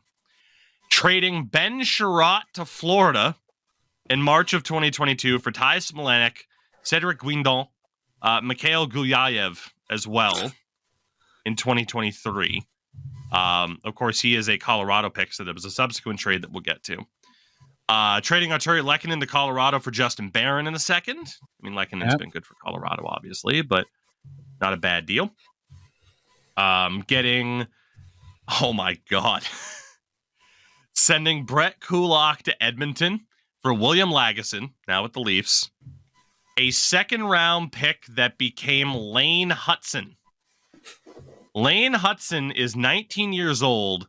He has 32 points in 23 games for Boston University this year and had 48 points in 39 games last year for Brett Kulak. They managed to ship away Shea Weber's LTIR. They got a first-round pick for Alexander Romanov to the Islanders. I think it's important to note that they gained a picks for taking Monahan. Well, that's what I was going to get to. Oh, I'm sorry. You blew the spots and you blew it. I mean, you talked about him first, and then I didn't think you were going to circle back on it. My bad. No, I was, but that's fine. Again, they ended up with Kirby Dach, and then, yes, the big one, August of 2022. Calgary acquires future considerations. Montreal acquires Sean Monahan and a first-round pick. And then they essentially turned Sean Monahan into 2 first-round picks. Correct. Plus. That is 2 first-round picks and a third. That is incredible asset management. That's NHL 24 level shit. Like, you can look through his trade record right now.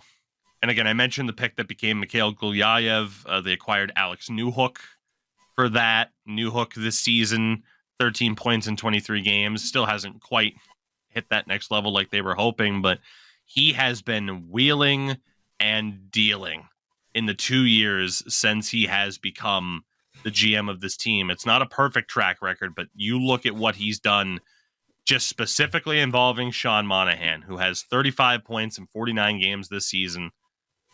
I mean, for the Jets, it's the arms race. They're right up there with Vancouver. They go out and get a Sean Monahan. But Montreal, Jesus Christ, like, I can't give Kent Hughes enough credit. Montreal, over the next 3 seasons, and they might not be done, have 5 first-round picks, 4 second-rounders, and 5 third-rounders. It's pretty good. Over the next 3 years. Now, don't fuck it up this time, idiots. Now, that's the other side of things. Now the question is, how many French-Canadian players do they prioritize past the 3rd round of the draft just to please their fans? Hopefully Kent Hughes is not that guy. I mean, it doesn't seem like he is with his asset management so far, but... You look at their first-round picks since he's been there. Philip Mazar, Juraj Slavkovsky, which is the controversial one, and then David Reinbacher last year.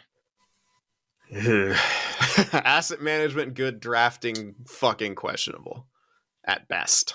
So far, yeah, I would agree. Juraj Slavkovsky. That's again one of those drafts where there's probably like 1 to 5 could have been almost in any order, or at least 1 to 3. We'll say could have been probably in any order. Like if you went back and redid that draft of the top 5, like who do you take over Slavkovsky? Let me see. So with the top 5. Yeah, New Jersey's Simone Nemec, Logan Cooley, Shane Wright, Cutter Gauthier, who has been traded already, of course. And the rest of the top 10, David Yarosek for Columbus, Kevin Korchinski, Marco Kasper, Matthew Savoy, and Pavel Minchikov, who there's no way he was going first overall, but, you know. I mean, if you redrafted. Right, but at the time, there's no way. No, but I know. I'm saying a redraft. Okay. Like, if you redrafted right now, like, Slavkovsky doesn't go anywhere close. Probably not, no. Like, honestly, if I redrafted that, my 1 and 2 would be Cooley and Minchikov. You know, Slavkovsky, 20 points in 49 games. It's not too bad from a production standpoint. Cooley this year has 25 and 48, though. Yep. That 2023 draft as well will be an interesting one. Taking Reinbacher 5th The picks afterwards: Dmitry Simashev to Arizona, Matvei Michkov, Ryan Leonard, Nate Danielson, Dalibor Dvorsky, and Tom Willander went 11th. Yeah. So time will tell with those drafts. But yeah, to the point, for the Calgary-Vancouver trade, I think both sides should be happy. We'll see who wins it down the road. For this one, I think both sides should be ecstatic, really. I mean, Winnipeg, it's the ambition. You know, maybe it's a bit much to get Sean Monahan, but that, one, is the market price, and two, Jets fans thought we're heading towards a rebuild. And instead, here they are, very much saying, no, we're not giving up yet. You know, we brought back Hellebuck in goal and Mark Scheifele, and, you know, they're going for it. And for the Habs, I mean, Jesus Christ, you literally got 2 first-round picks and a third for nothing. Yeah. In terms of acquiring Sean Monahan. That's fucking insane. It's free real estate. One last Well, with thing. that, everybody. Oh, One no, last never mind. thing. Last thing. Biggest blunder of the All Star game, and it's about the Monahan trade. What is it? Fuck, what was I gonna say? Jesse Pollock interviewed Nick Suzuki on the Bar Down podcast and brings up the fact that Sean Monahan is traded to the Habs, traded from the Habs to the Jets. Half an hour after the news breaks, right in front of Nick Suzuki, who just found out his teammate got traded. No, he already found out. He said it was a half hour. It was a half hour after they found out that they had. I know, but Jesse didn't break it to him on the podcast. No, he didn't break it to him, but he brought it up. And he's like, "Man, that sucks." Like, and then Twitter, because they love dragging that man in this fucking big jibs, just went on a fucking tirade on it, and he was like, "Dude, like, it was fun." We hung out after. He said it was totally fine. Like, you know, not to take it that way, but you know, Twitter's gonna Twitter. Yeah. All right, fine. Okay. Yeah. With that said, everybody, thank you very much for listening, watching, supporting another episode of the Tougie Say podcast. We appreciate your patronage. We will be back likely next week. Again, we've kind of shifted into that one a week. I mean, Sin's 9 days out from heading back to Finland. Yeah. So he'll be disappearing on us again, which means you'll get more episodes like the last one where 8 Endo days, and I. By the way, I leave on the 13th. Oh, 13th. Jesus. Yeah. Yeah, well, because I arrive on the 14th. Oh, it's a jar of preservatives. It's that time change in the travel time. Ugh. Imagine. Endo, what do you have going on, my friend? Recording some beer league stuff. Talking about my rent-a-goalie experiences. This entire weekend, like I've said, I've been networking with people, getting information, getting whatever. There's going to be a big shakeup for content that I'm doing, and hopefully it's going to be more hockey-based, like actual hockey. I figured I'm a beer league guy. I'm a rent-a-goalie. I have tons of experiences with different rent-a-goalies and different experiences games that I've played. Fuck it, why don't I record that and document my experiences? Because every single day I'm on the ice, and it's a different experience, and it's a different story I can tell. So I'm going to do that. Either it's going to be weekly episodes or culminating an entire week of hockey, or it's going to be like every third day or something like that. I'm not sure if I'm going to summarize a whole week into one day, or if it's going to be like one day out of the week. I just record and go through with it. It's a good idea. I told you to lean on the whole rent-a-goalie thing a while ago, whether it be the online content or whatever else. So yeah, a unique experience and viewpoint that you have. It's definitely something that was brainstorming ideas with people, and they're like, you should do that, like, without a doubt. Like, you put stuff out like that, I'll definitely make sure to get people's eyes on them. I'm like, well, I'm glad you had to hear it from someone other than me to decide it was a good idea. Thanks. Yeah, no, the entire weekend, it was basically just like brainstorming and trying to figure out if I can get like a deal on getting certain gear and all that stuff. And yeah. We talked about this like a year ago. Yeah, we talked about it. Yeah, but when people are willing to give me free shit to get this stuff started, then I start moving real quick. Oh, okay? Like Tougie wouldn't have promoted your shit? You would not. Disrespect. You would not pay $400 for a fucking lav mic that I could have set up. You would not. So who's paying for it then? No, it's not me. He would have promoted. Then who is? I'm not What's saying one of your who new it is. friends? I'm not my new friends. It's a business decision. It's a business move I'm making. Okay, Mr. Business over here. Missed Sin, the business. Huh. what do you have going on? Yeah, I got draft glory on my channel. I don't know what else I'm gonna do. That's what I got going on. Hopefully getting more stuff pre-recorded for my trip. Mhm. And it's a great way to stay in shape. I was just about, you son of a bitch. Catch us on the Twitch side of things. Still playing a lot of NCAA football, as well as a lot of FIFA Pro Clubs now that the hooks are in for Sin, of course. I'm playing today, no matter what. There you go. And to end the show, a big shout out to Boston Bruins goaltending prospect who was WHL goalie of the week with back-to-back shutouts. Shout out to Reed Dick. His name is Reed Dick. The cock of the walk. The future goaltender of the Bruins once we trade Jeremy Swayman to San Jose. Reed Dick. Shark. Shark.